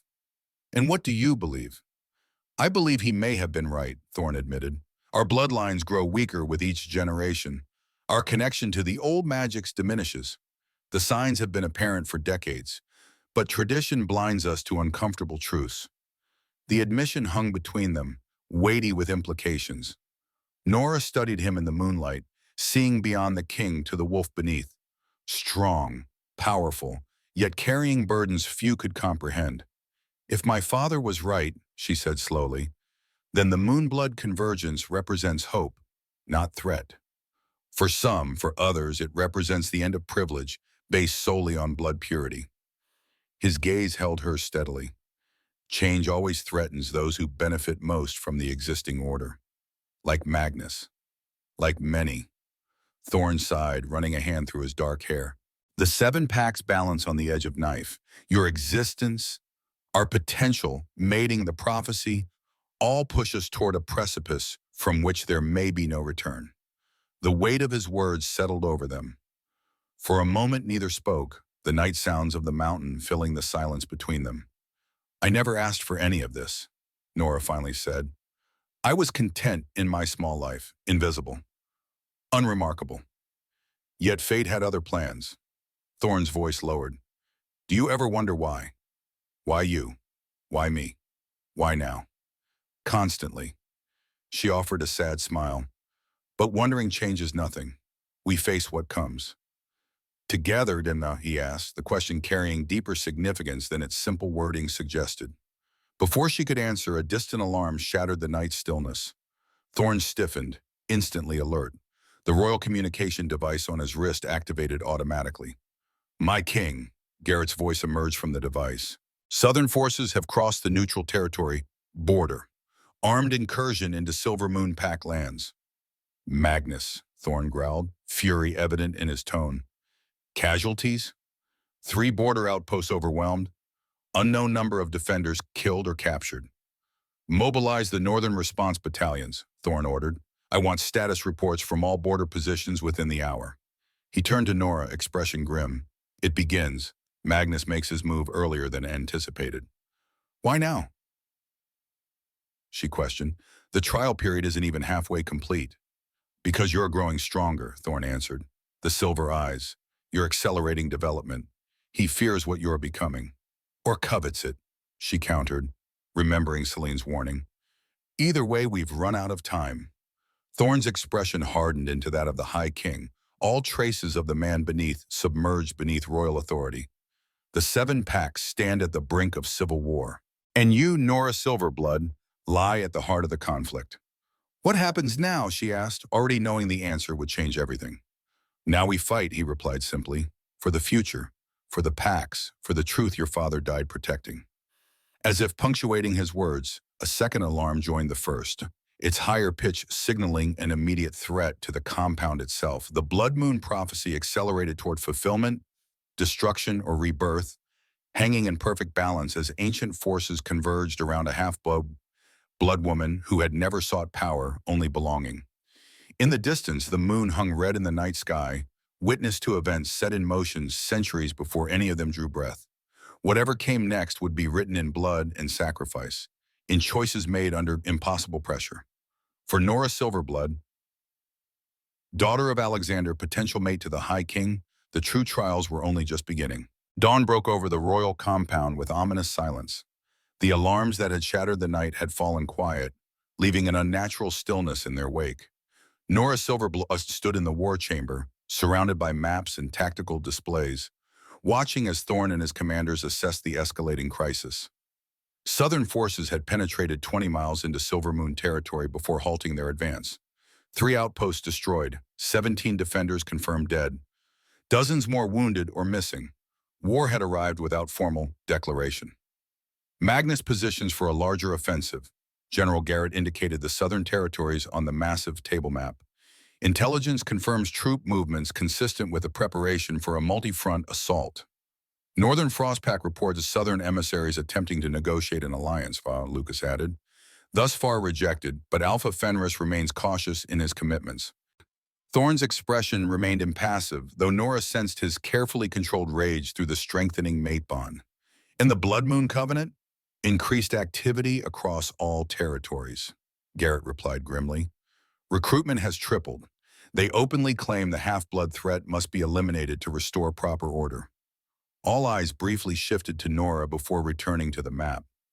She stood straighter, refusing to show weakness before these wolves who still questioned her worth. Magnus believes he holds advantage, Thorne observed. The question becomes, why now? Why abandon pretense when the trial period offered him legal means to challenge our union? Because he fears what I'm becoming, Nora stated, stepping aboard to join the discussion directly. Heads turned in surprise at her boldness. Draken's training accelerates the Moonblood convergence. Magnus can't risk waiting until my powers fully manifest. Lucas nodded in agreement. The silver eyes. Already you exceed what half-bloods should be capable of. It terrifies him. Or provides exactly the opportunity he's been waiting for. Draken's voice came from the chamber entrance. The weathered warrior entered with Elder Thalia beside him. Magnus doesn't merely fear the convergence. He covets it. Thalia's ancient eyes swept the room. We've completed our research into the oldest texts. The truth of the Blood Moon prophecy is worse than we feared. The elder gestured, and two guards brought forward a stone chest bound with silver chains. Symbols older than the seven packs themselves covered its surface, pulsing faintly with residual magic. This was recovered from the deepest vault, Talia explained, sealed by the first Alpha a millennium ago with instructions that it remain unopened until the second blood moon rose. Thorn approached the chest, studying the ancient markings. Open it. The guards unlocked the silver chains with ceremonial keys. As the final chain fell away, the lid rose of its own accord. Inside lay a single scroll made of material that resembled neither parchment nor paper, its surface shimmering with an inner light. Thalia lifted the scroll reverently. Written in the first tongue, few now living can translate it. She unrolled it carefully, revealing symbols that seemed to move subtly when viewed directly. It speaks of the origin of our kind, of the first Alpha, whom we know only as Fenrir in our legends. Fenrir wasn't merely powerful, Draken continued. He was something other, neither fully wolf nor fully human, but a perfect melding of both, the original Moonblood convergence. From him came all wolf shifters, Talia read from the scroll. His blood passed through generations, diluting with each century. What was once perfect balance between human intellect and wolf strength gradually favored one over the other. The purity laws, Lucas realized. Our ancestors believed maintaining wolf bloodlines would preserve power. When the opposite was true, Nora concluded, the power came from the balance between human and wolf. Talia nodded solemnly. The prophecy speaks not of new power rising, but of ancient power returning. When human blood mingles with Alpha once more, the first one shall awaken from his long slumber. Fenrir still exists? Thorn questioned sharply. Not physically, Draken explained. His essence remains dormant in the spaces between worlds, waiting for the proper catalyst to return. The Moonblood convergence, Nora whispered, understanding dawning. That's what Magnus truly wants. Not just the power for himself, but to bring back the first Alpha. To control him, Talia confirmed. The ritual requires blood from one who carries the convergence. Your blood, Nora Silverblood. Silence fell over the war chamber as implications settled heavily upon them all. Magnus hadn't merely launched a civil war. He pursued something far more dangerous. Can he succeed? Thorn finally asked. With the proper ritual, yes, Draken answered. He needs three elements: blood from the convergence, the full blood moon overhead, and a specific location where the barriers between worlds thin naturally. The ancient circle at Wolf's Heart Valley, Talia added, the very place where the first pack was formed, which lies 30 miles inside the territory Magnus just invaded, Garrett noted grimly. Thorn's expression hardened into resolute determination. Then our strategy is clear. We defend Wolf's Heart Valley at all costs while accelerating Nora's preparation. If the Moonblood convergence truly represents our ancient strength returning, we must ensure it serves the seven packs, not Magnus's ambition. How long until the next blood moon? Lucas asked. 7 days, Talia answered. The ancient cycle completes. The moon will rise red for 3 consecutive nights, reaching full power on the third evening. 7 days to prepare for war then, Thorn concluded. He turned to Nora, his storm-gray eyes meeting her silver ones directly. 7 days to complete your transformation. The commanders departed to execute their orders, leaving Nora alone with Thorn, Draken, and Thalia. The enormity of what she faced settled upon her shoulders like a physical weight. You doubt, Draken observed, studying her expression. I fear, she corrected honestly, not for myself, but for the consequences of failure. Thousands could die because of what I am.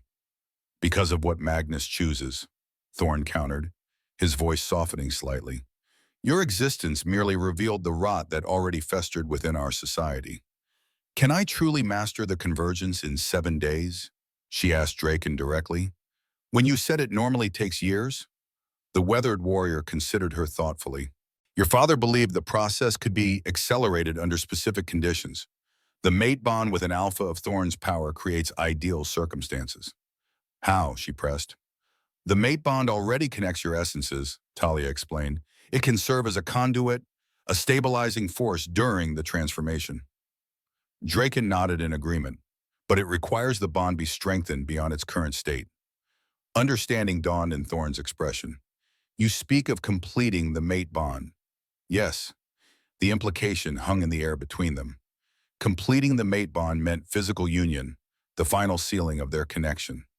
Under normal circumstances, this would occur only after the full trial period concluded, with ritual and ceremony befitting the royal line. That violates the trial period protocols, Thorne observed, though without conviction. Protocol becomes meaningless if Magnus succeeds in his plan, Drake encountered. The choice, however, remains yours. Both of yours.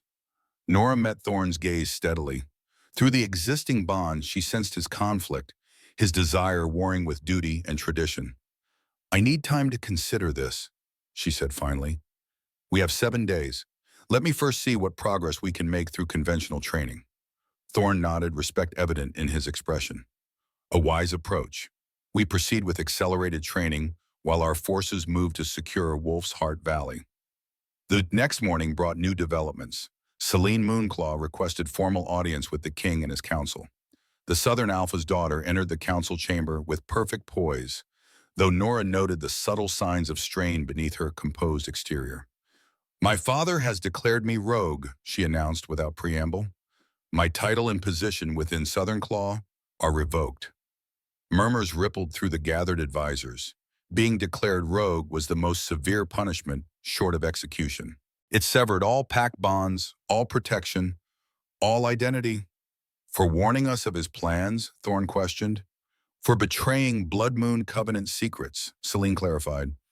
He knows I revealed his leadership role to you. How does this affect his standing with the Southern Packs? Lucas asked. It strengthens it, she replied grimly. By sacrificing his own daughter, he demonstrates absolute commitment to their cause.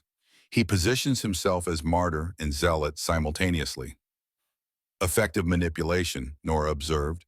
Selene's amber eyes turned to her. You begin to understand how my father operates. He plays with perception as a master musician plays his instrument. What else can you tell us of his immediate plans? Thorne pressed.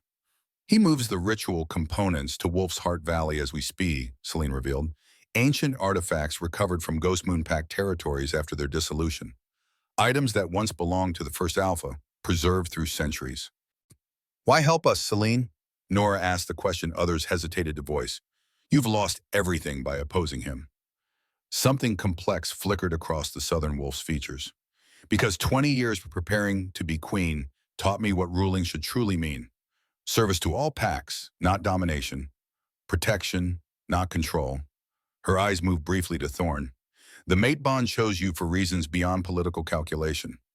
I choose to respect that ancient wisdom. The council session concluded with increased urgency.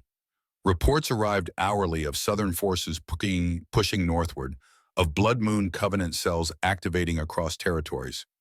Preparations for war accelerated throughout the compound. Nora's training intensified beyond all previous limits. Morning until night, she worked with Dracon in the ancient chamber beneath the compound. The wolf within her grew stronger with each passing day, responding to techniques lost to modern packs. Partial shifts became easier, more complete. Her senses sharpened beyond even pure blood capabilities. Yet full transformation remained elusive. Your mind still resists, Draken observed on the 4th day, frustration evident in his tone. The wolf rises to the threshold, then retreats. I'm trying, Nora insisted, exhaustion evident in every line of her body. Trying isn't sufficient, he countered harshly. The barrier isn't physical, it's mental. Years of believing yourself weaker, lesser, have created chains around your true nature. Then how do I break them? She demanded. Draken exchanged glances with Talia, who had been monitoring the training session. The elder nodded slightly, a silent communication passing between them. There is another way, Draken said carefully, more dangerous, but potentially effective. The blood memory ritual. Talia stepped forward. It would connect you directly to your ancestral memories, specifically those of your father. Allow you to experience the shift through his consciousness first, then replicate it. That sounds promising, Nora said. Why haven't we tried this already? Because it requires blood from a direct relation, Draken explained.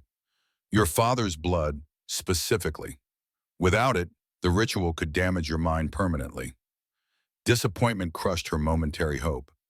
My father is dead. A long silence followed her statement.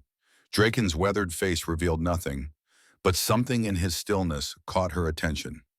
Isn't he? She pressed, sudden suspicion flaring. Draken met her eyes directly. No. The simple word detonated like an explosive in the chamber.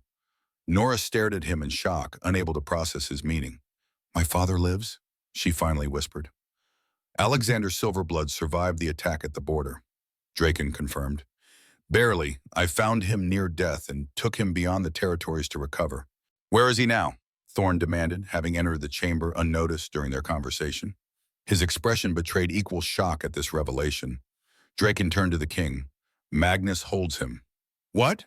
Nora and Thorn spoke in unison. Alexander returned secretly to the territories 5 years ago, investigating rumors of the Blood Moon Covenant's resurrection. Magnus captured him. He's been held prisoner since then, his blood used in experiments attempting to understand the convergence.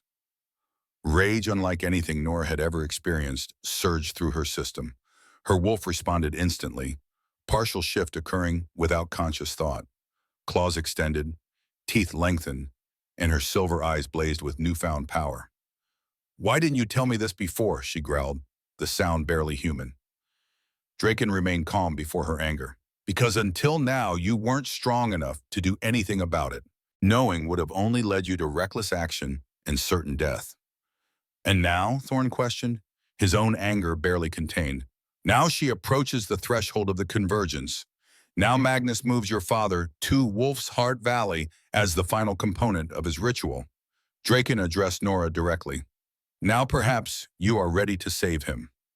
The revelation transformed everything. War preparations shifted from defensive to offensive. Scouts reported that Alexander Silverblood was indeed being transported to Wolf's Heart Valley under heavy guard. Magnus himself accompanied the convoy, surrounded by Blood Moon Covenant elite warriors. That evening, Nora stood on the private balcony outside her quarters, watching the sunset paint the mountains in blood-red hues. 3 days remained until the blood moon reached its zenith. 3 days to master her abilities, to prepare for war, to somehow rescue the father she had believed dead for 18 years. The balcony door opened behind her. Thorn stepped out, his presence immediately registering through their strengthening bond. He joined her at the stone railing, respecting her silence for long moments before speaking. I should have known, he finally said, voice rough with emotion. Alexander was the finest wolf I ever knew. His death never felt right, even as a young wolf. I accepted it because my father demanded I accept it. You were raised to believe what they wanted you to believe, Nora replied, surprising herself with the absence of accusation in her tone. As was I. Still I failed him. Failed you. Thorn's hands gripped the stone railing, knuckles whitening. Alexander was like a brother to my father, a mentor to me. When the council turned against him, my father should have defended him. Why didn't he? Thorn's expression darkened with old pain. Fear. The Ghost Moon Pack experiments threatened my father's fundamental beliefs about what made our kind strong. Rather than consider that everything he built might rest on false premises, he chose to eliminate the challenge. And now his son faces the same choice, Nora observed. A humorless smile touched Thorn's lips. Indeed, though I hope I choose more wisely. Night settled around them, stars emerging in the darkening sky. 3 days remained, and decisions could no longer be postponed. Draken believes completing the mate bond would accelerate the convergence, Nora stated, breaking their comfortable silence. Give me the strength needed to face what comes. Yes, Thorn's voice remained carefully neutral, though the bond between them hummed with unspoken emotion. The trial period protocols exist for a reason, she continued, to ensure the Queen is worthy, prepared, accepted by the Pax. Protocol means little with war upon us. Still, such a decision shouldn't be made from desperation or tactical necessity. She turned to face him directly. If we complete the bond, it should be because we choose it, not because circumstances demand it. Thorn studied her, face in the starlight, his expression softening. What do you choose, Nora Silverblood? The question hung between them, weighted with implications beyond the immediate crisis. Through the existing bond, She sensed his restraint, his unwillingness to influence her decision through the power of his position or the pull of the mate connection. "I choose to know you first," she answered honestly. "Beyond the king, beyond the alpha, I would know the wolf and the man before I bind myself to him forever." Understanding and respect flickered in his storm-gray eyes. "Ask what you will." For hours they remained on the balcony, talking as equals rather than king and subject. Thorne spoke of his childhood, of the weight of expectation placed upon him from his earliest memories, of his father's unyielding standards and rare approval, of the isolation that came with his position, the careful distance he maintained from others to preserve the authority required of a high king. In turn, Nora shared her experiences growing up half-blood in a society that viewed her as inherently lesser, the subtle cruelties and occasional kindnesses, the constant effort to become invisible, to attract no attention, to survive but being overlooked. "We both lived in cages of others' making," Thorne observed as midnight approached. "You through exclusion, me through expectation." "Perhaps that's why the bond formed between us," Nora suggested. "Two souls who understand constraint, who value freedom precisely because it's been denied." Something shifted between them in that moment. The formal distance that had characterized their interactions since her arrival softened, replaced by genuine connection that transcended the magical pull of the mate bond. "I have made my decision," she said finally, rising from her seat. "But it will wait until tomorrow. We both need clear heads for what comes next." Thorne nodded, accepting her choice with grace. "Until tomorrow, then." Morning brought fresh intelligence from the front lines. Magnus's forces had established a perimeter around Wolf's Heart Valley, constructing ritual structures at the ancient circle. Alexander Silverblood remained heavily guarded at the center of their camp. The ritual preparations would be complete by nightfall the following day. Draken outlined their options in the war chamber, his assessment brutally honest. A frontal assault fails before it begins. They outnumber royal forces 3-1 and hold defensible high ground. "Covert operation," Lucas suggested. "Blood Moon Covenant sensitives will detect any large wolf presence," Garrett countered. "They've erected magical barriers specifically attuned to royal bloodlines." Nora studied the tactical display, an idea forming. "What about one wolf, one whose blood carries both human and alpha signatures?" All eyes turned to her. "The Covenant wards against pure wolf energy," she explained. "My dual nature might allow me to pass undetected." "Absolutely not." Thorne immediately rejected the suggestion. "The risk is unacceptable." "Do we have alternatives?" she challenged. Silence answered her question. The hard reality was that conventional tactics offered little hope of success against Magnus's preparations. "I can guide her," Celine unexpectedly volunteered. "I know the Covenant's detection methods intimately. Together, we might succeed where a military force would fail." Draken considered the suggestion with narrowed eyes. "It could work, especially if we provide suitable distraction along the northern perimeter." "You propose sending my mate and the daughter of our enemy on a suicide mission," Thorne stated, barely controlled fury evident in his tone. "I propose giving us our only realistic chance at success," Draken corrected calmly. "The alternative is full-scale assault with catastrophic casualties of bodies and minimal chance of preventing the ritual." Debate raged for hours, strategies proposed and discarded, alternatives examined and found wanting. Throughout, Nora remained convinced that her approach offered the best chance, however slim. When the council finally adjourned near midday, Thorne requested her presence in his private study. The king's study reflected its occupant, powerful, controlled, with hidden depths beneath the formal exterior. Ancient texts filled shelves of dark wood, maps and historical documents covered one wall. A massive desk of polished heartwood dominated the center, its surface bare except for a single item: a ceremonial dagger, its blade inscribed with symbols matching those on the ancient scroll. "This belonged to your father," Thorne explained as she entered, "recovered from the Ghost Moon Pack ruins after its dissolution. I've kept it all these years, though I cannot fully explain why." Nora approached slowly, drawn to the artifact. When her fingers touched the handle, a jolt of energy passed through her system, her wolf responding instantly to the contact. "It recognizes your blood," Thorne observed, "as I suspected it might." She lifted the dagger, feeling its perfect balance. "You are giving this to me for the mission you seem determined to undertake, despite my objections." His voice carried resignation and reluctant respect. "If I cannot dissuade you, I can at least ensure you go prepared." Nora set the dagger down carefully. "You've decided to support the infiltration plan.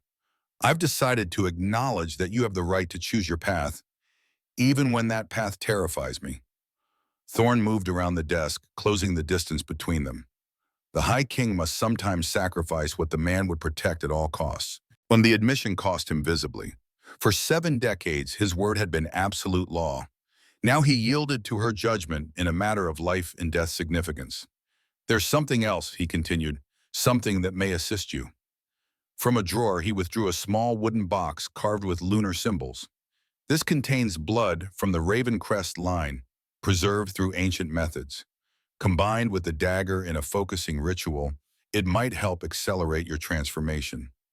Without completing the mate bond, a temporary alternative one," he confirmed, "perhaps sufficient for what lies immediately ahead." Nora accepted the box, understanding the gift represented far more than tactical advantage. Ravencrest blood carried 7 centuries of royal power, jealously guarded and never shared outside direct lineage. "Thank you," she said simply. "Don't thank me yet." His expression hardened. "Draken believes the ritual has approximately 60% chance of success. The remainder ends with your wolf overwhelming your human consciousness permanently. Still better odds than facing Magnus without my full strength." A reluctant smile touched his lips. Alexander's daughter, indeed. That night, in the deepest chamber beneath the royal compound, Nora underwent the blood ritual. Draken and Thalia prepared the ancient circle, inscribing symbols that had not been used in centuries. The preserved Ravencrest blood, mixed with a drop from her father's dagger, created a catalyst unlike any in living memory. Thorn insisted on remaining present, despite the risk to himself if the ritual went wrong. His presence, connected through their partial bond, might provide an anchor if her consciousness began to fragment. The ritual began at midnight. Nora stood at the circle's center, the mixed blood applied to specific points on her body. Draken chanted in the first tongue, words that seemed to vibrate with power beyond their sound alone. The chamber's temperature dropped precipitously as ancient magics awakened. Pain exploded through Nora's system without warning. Her wolf surged forward with unprecedented strength, no longer content with partial emergence. Images flooded her mind, memories not her own. A massive silver wolf running through primeval forests. Battles fought under blood-red moons. The founding of the Ghost Moon Pack. Her father's face, older than she remembered, lined with suffering, yet unbroken. She fought to maintain consciousness as dual natures warred within her. The wolf, suppressed for so long, demanded dominance. The human struggled for balance rather than submission. Through the chaotic maelstrom of competing instincts, she felt Thorn's presence like an anchor line in a raging sea. The mate bond, though incomplete, provided stability her fragmented consciousness desperately needed. Hours passed in subjective eternity. When clarity finally returned, Nora found herself on hands and knees in the center of the ritual circle. The stone beneath her palms felt different, her senses processing information with startling new precision. "Look up," Draken commanded softly. She raised her head.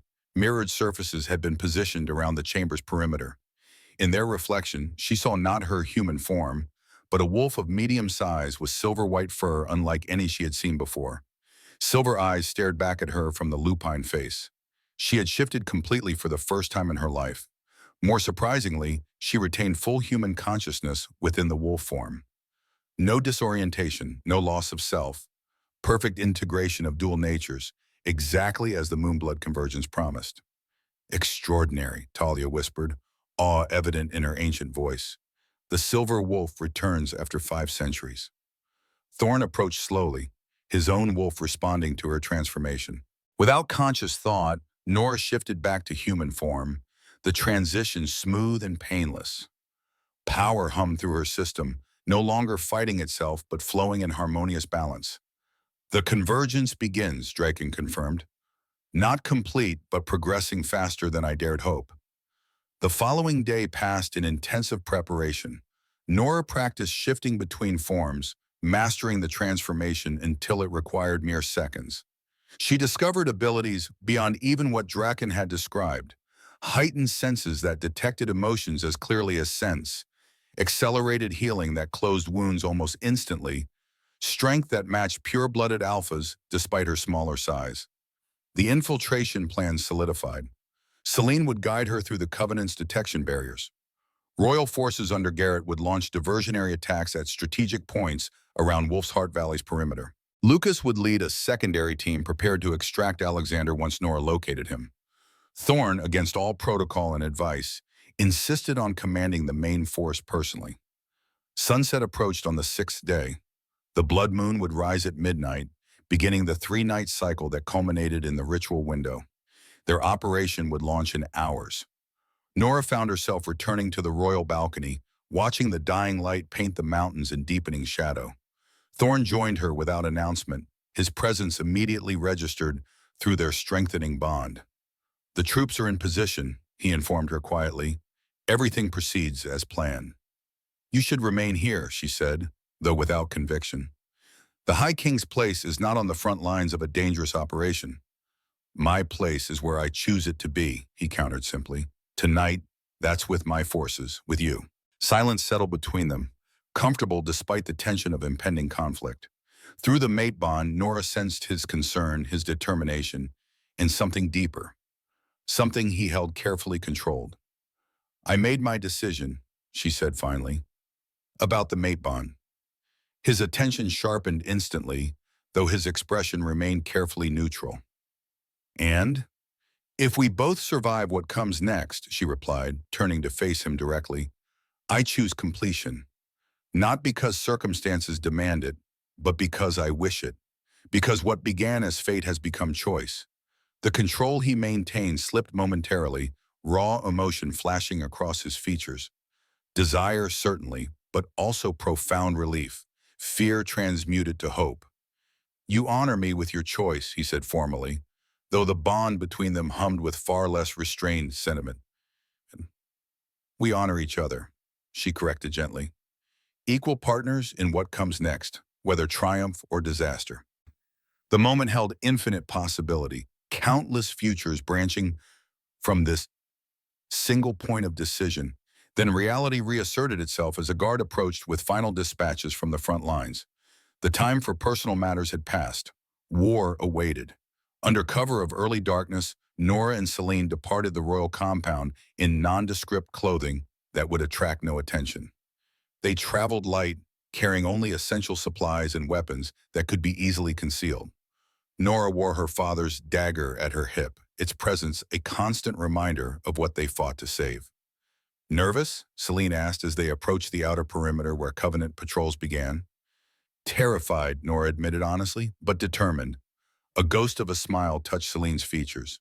"Good. Fear keeps you alert. Determination keeps you moving forward, despite it."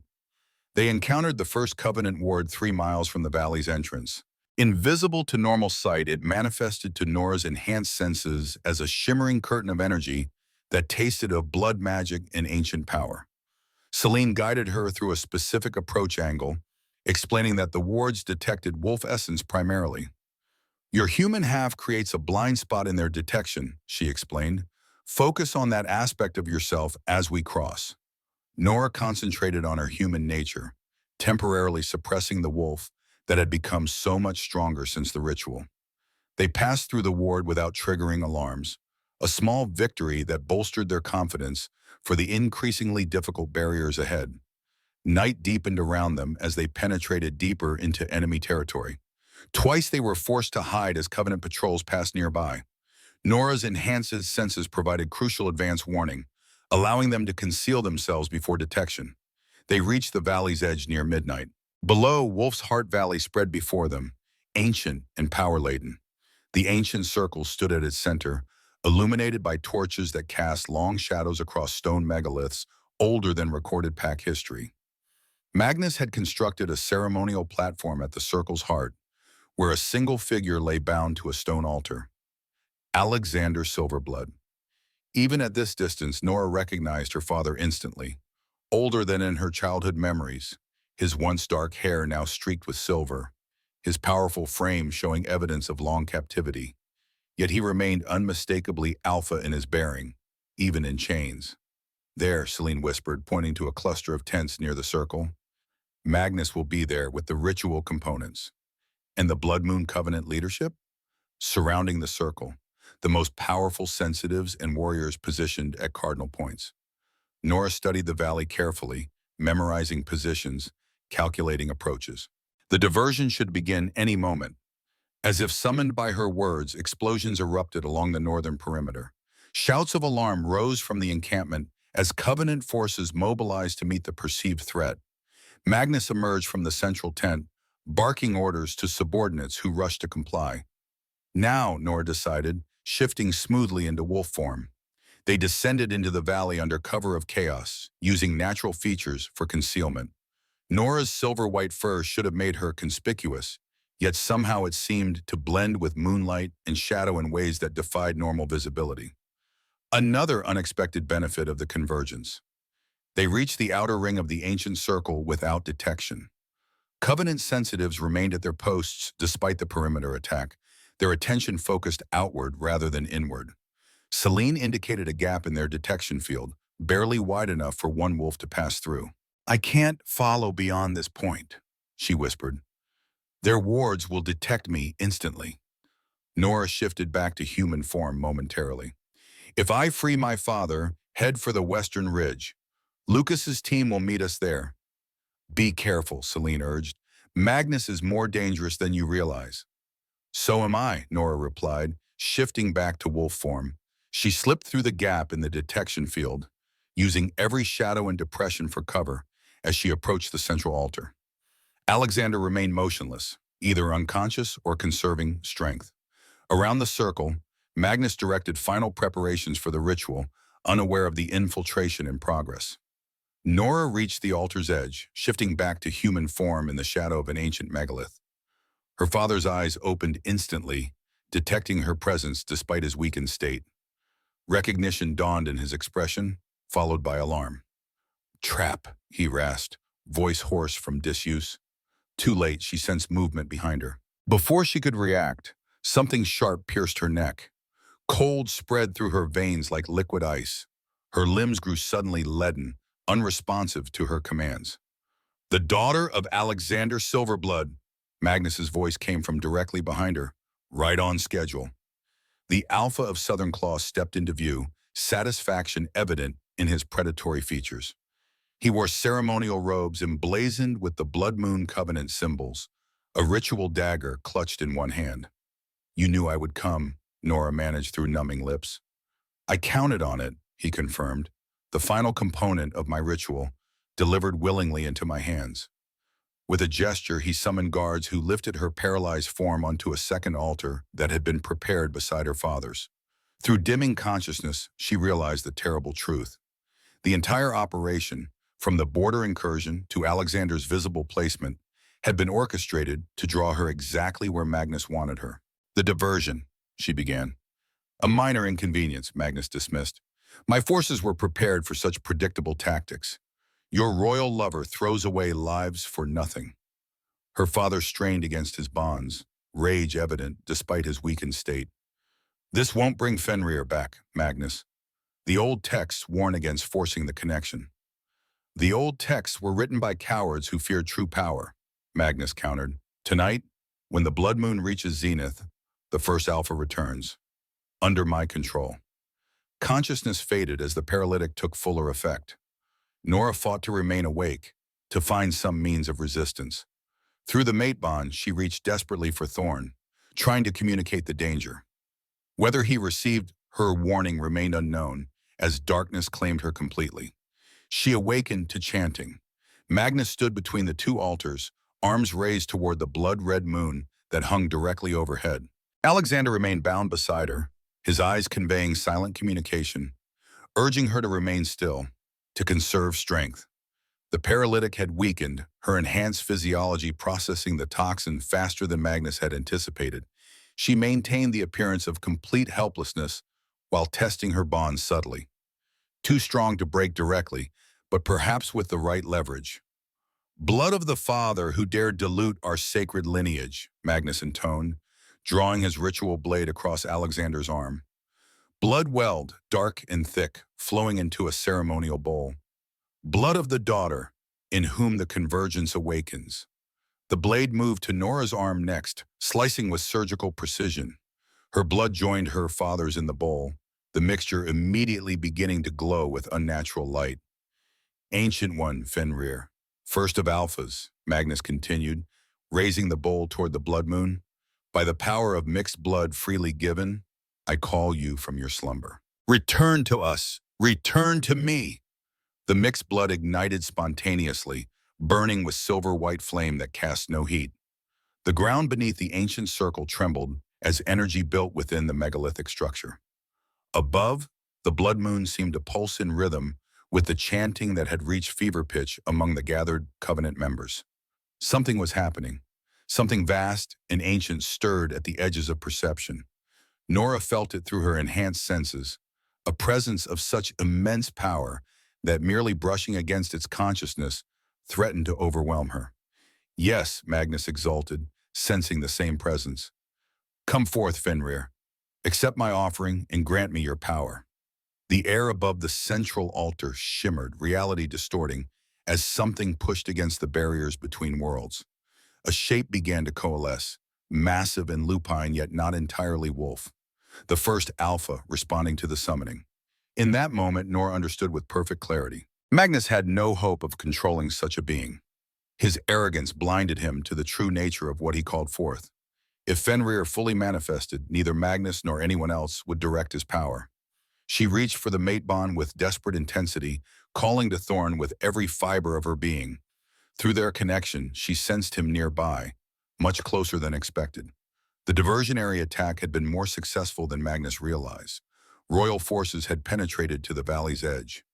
Nora, her father whispered urgently, the bonds, my blood weakens the magic. Understanding immediately, she pressed her bleeding arm against the restraints that held her. The blood sizzled on contact with the enchanted bindings. Magic fought magic, ancient power against newer constraints. Gradually, the bonds loosened enough for her to work one hand free. Magnus remained oblivious, entranced by the materializing form of the first alpha. The air had grown thick with power, difficult to breathe, reality itself straining under the pressure of what pushed through from beyond. With her free hand, Nora reached for her father's dagger, still secured at her hip. The guards had not recognized its significance, seeing only an ornamental weapon rather than an artifact of power. Her fingers closed around the hilt, drawing strength from the connection to her bloodline. Now, Fenrir, Magnus commanded, complete your return and bind yourself to my will. The shimmering shape solidified further, revealing a wolf larger than any living specimen, with ancient eyes that contained galaxies of experience. Those eyes fixed on Magnus with an expression that might have been amusement, might have been contempt. You presume much, little alpha, a voice resonated directly in their minds, bypassing physical sound entirely. No wolf commands Fenrir. Magnus faltered for the first time, uncertainty crossing his features. The ritual binds you to my will. The texts are clear. The texts are incomplete, the entity replied. Written by those who wished my power leashed, never freed. Nora worked her second hand free, then began loosening her father's bonds. The guards remained mesmerized by the manifestation, their attention completely captured by the unfolding supernatural event. What do you want? Magnus demanded, desperation edging into his voice as his carefully laid plans unraveled. What I have always wanted, Fenrir answered, freedom, power, the right to reshape this world as I see fit. The entity continued materializing, its massive form now half corporeal, half spirit. The ancient circle glowed with activated power, channeling energy from the blood moon directly into the manifestation ritual. Minutes remained before completion. Nora freed her father, helping him to a sitting position. His eyes conveyed volumes of unspoken emotion, recognition, and pride and fierce determination. Together, he whispered, the convergence is strongest when bloodline unites. She understood instantly. Taking his hand, she channeled her newfound power through their connected blood. The convergence within her resonated with the dormant but still present abilities in her father's veins. Silver light enveloped them both, visible evidence of power awakening. Magnus turned at the disturbance, eyes widening in alarm. "Stop them!" he commanded the guards. "They must not interfere." Too late. The silver energy surrounding Nora and Alexander expanded outward in a concussive wave, disrupting the delicate magical balance of the ritual. The manifestation of Fenrir flickered, his partially formed body destabilizing as conflicting energies battled for dominance. "No!" Magnus howled in frustration. "I am so close!" At that moment, war cries erupted from the valley's edge. Royal forces led by Thorn himself charged into the ritual grounds, overwhelming the surprised Covenant guards. The timing couldn't have been more perfect. The attack coordinated through the mate bond that had guided Thorn directly to her location. Chaos erupted throughout the ancient circle. Covenant members abandoned the ritual to defend against the assault. Magnus stood frozen in indecision, watching his carefully orchestrated plan collapse around him. The entity Fenrir observed the unfolding battle with detached interest.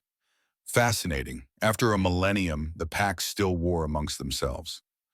"Return to your slumber, Ancient One," Nora addressed the entity directly, standing alongside her father. "This world is not ready for your return."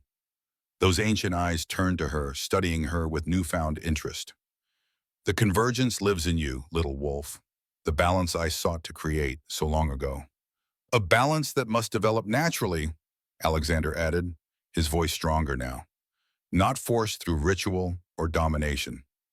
Magnus recovered from his shock, rage contorting his features. "I will not be denied." He lunged toward them, a ritual dagger aimed at Nora's heart. "If I cannot control the power, I will destroy it." Alexander moved with surprising speed for one so weakened, intercepting the strike. The blade plunged into his shoulder instead of Nora's chest. Father and daughter fell backward, blood spattering across the ritual circle. The mixed blood hitting the ancient stones triggered an unexpected reaction. The circle's power surged uncontrollably, the carefully calibrated ritual energies cascading into chaotic resonance. The manifestation of Fenrir destabilized further, his partially formed body beginning to dissolve back into ethereal energy. "This summoning fails," the entity observed calmly, "but the convergence awakens throughout the bloodlines. I shall watch with interest from beyond the veil." Magnus howled in frustration as his prize began to fade. "No, I prepared too long, sacrificed too much." And with desperate fury, he launched himself at the dissolving entity, as if he could physically prevent Fenrir's departure. The ancient being regarded him with something approaching pity. "Ambition without wisdom," Fenrir noted, "the eternal flaw of lesser alphas." As Magnus reached the center of the fading manifestation, energy discharged in a blinding flash. When vision cleared, both Magnus and the entity were gone, leaving only a scorched circle where they had stood. Silence fell over the ancient circle, broken only by the sounds of battle as royal forces mopped up remaining resistance. Thorn fought his way to the central altar, concern evident in his expression as he spotted Nora supporting her wounded father. "Alexander," he breathed, recognition and disbelief warring in his voice. "Thorn Ravencrest," Alexander acknowledged weakly. "You have grown into your power, I see." Nora felt the moment stretch with unspoken history between the two wolves. Then Thorn knelt beside them, helping to support Alexander's weight. "Let's get you both to safety," he said simply. The royal healers await at the perimeter. The battle for Wolf's Heart Valley ended with decisive royal victory. Without Magnus in their leadership circle, the Blood Moon Covenant forces quickly surrendered or scattered. The southern packs, learning of their alpha's apparent destruction, immediately sued for peace. 3 days later, Nora stood in the royal infirmary beside her father's bed. Alexander Silverblood recovered with remarkable speed for one who had endured years of captivity, his alpha nature reasserting itself once freed from Magnus's suppression techniques. "The Covenant believe Magnus destroyed in the ritual backlash," she informed him. "But Draken thinks otherwise." Alexander nodded thoughtfully. "Fenrir would not destroy. Transform, perhaps. Change. Magnus likely survives, though not as the wolf he once was." "A problem for another day," she decided, taking her father's hand. "For now, healing takes priority." "And your trial period?" he asked with a hint of amusement. I understand it was rather unconventional. Thoroughly disrupted, she acknowledged with a small smile. Though the Council of Elders has officially waived the remaining requirements in light of recent events. And your decision regarding the mate bond? Warmth colored her cheek slightly. Already determined, though not yet formalized. Alexander squeezed her hand gently. Your mother would be proud of the woman you've become. As am I. The emotion behind his simple words nearly overwhelmed her. For 18 years she had believed herself orphaned, alone. Now her father returned to her life, bringing connection to a heritage she'd never fully understood. There's much to rebuild, she said, regaining composure. The Ghost Moon Pack exists only in memory, our bloodline nearly extinguished. Yet the convergence awakens throughout the territories, Alexander observed. Not just in you. Reports come daily of half-bloods discovering newfound abilities, of ancient powers stirring. The balance shifts. Toward what end? That, her father replied with quiet certainty, will be for you and Thorn to determine. The next generation writes the future, not the old wolves who created the present. That evening, Nora returned to the royal balcony that had become her place of reflection. The moon hung in the night sky, no longer blood-red but returned to its silver luminescence. Below, the compound bustled with activity as the 7 packs adjusted to new realities. Thorn joined her without announcement, his presence instantly registered through their strengthening bond. For a time, they stood in comfortable silence, watching the moonlight paint the mountains in silver. The council formally recognizes your completion of the trial period, he finally said. Your status as my intended mate is official, without conditions or restrictions. A technicality at this point, she observed with gentle humor. After saving the kingdom from ancient evil, council approval seems somewhat anticlimactic. A smile touched his lips. Protocol matters, especially in transition periods. The 7 packs face unprecedented change in the coming years. 8 packs, she corrected. The Ghost Moon Pack will be restored, with my father as alpha until he chooses a successor. 8 then, Thorn agreed, with a high queen of mixed blood to help guide them through transformation. The title still felt strange, impossible. Yet the events of recent weeks had transformed more than just her physical capabilities. The half-blood servant girl who had entered Lunar Hall, wearing a borrowed dress, no longer existed. In her place stood a woman who had found her strength, her heritage, and her purpose. Whatever comes next, she said, turning to face him directly, we face it together. Thorn's storm-gray eyes met her silver ones with an intensity that transcended words. The mate bond between them hummed with shared purpose, shared strength, shared future. Together, he agreed, closing the distance between them at last. As the silver moon watched from above, High King and future queens sealed their commitment with an embrace that carried the weight of prophecy fulfilled, of balance restored, of new beginnings rising from ancient foundations. Whatever threats remained on the horizon, whether Magnus transformed, Fenrir watching from beyond, or challenges yet unimagined, would face a united front. The blood moon had risen, and with it, a new era for the wolf packs, an era of convergence, of balanced strength, of wisdom drawn from dual natures in harmony rather than conflict. For Nora Silverblood, daughter of Alexander, mate to Thorn Ravencrest, the journey had only just begun.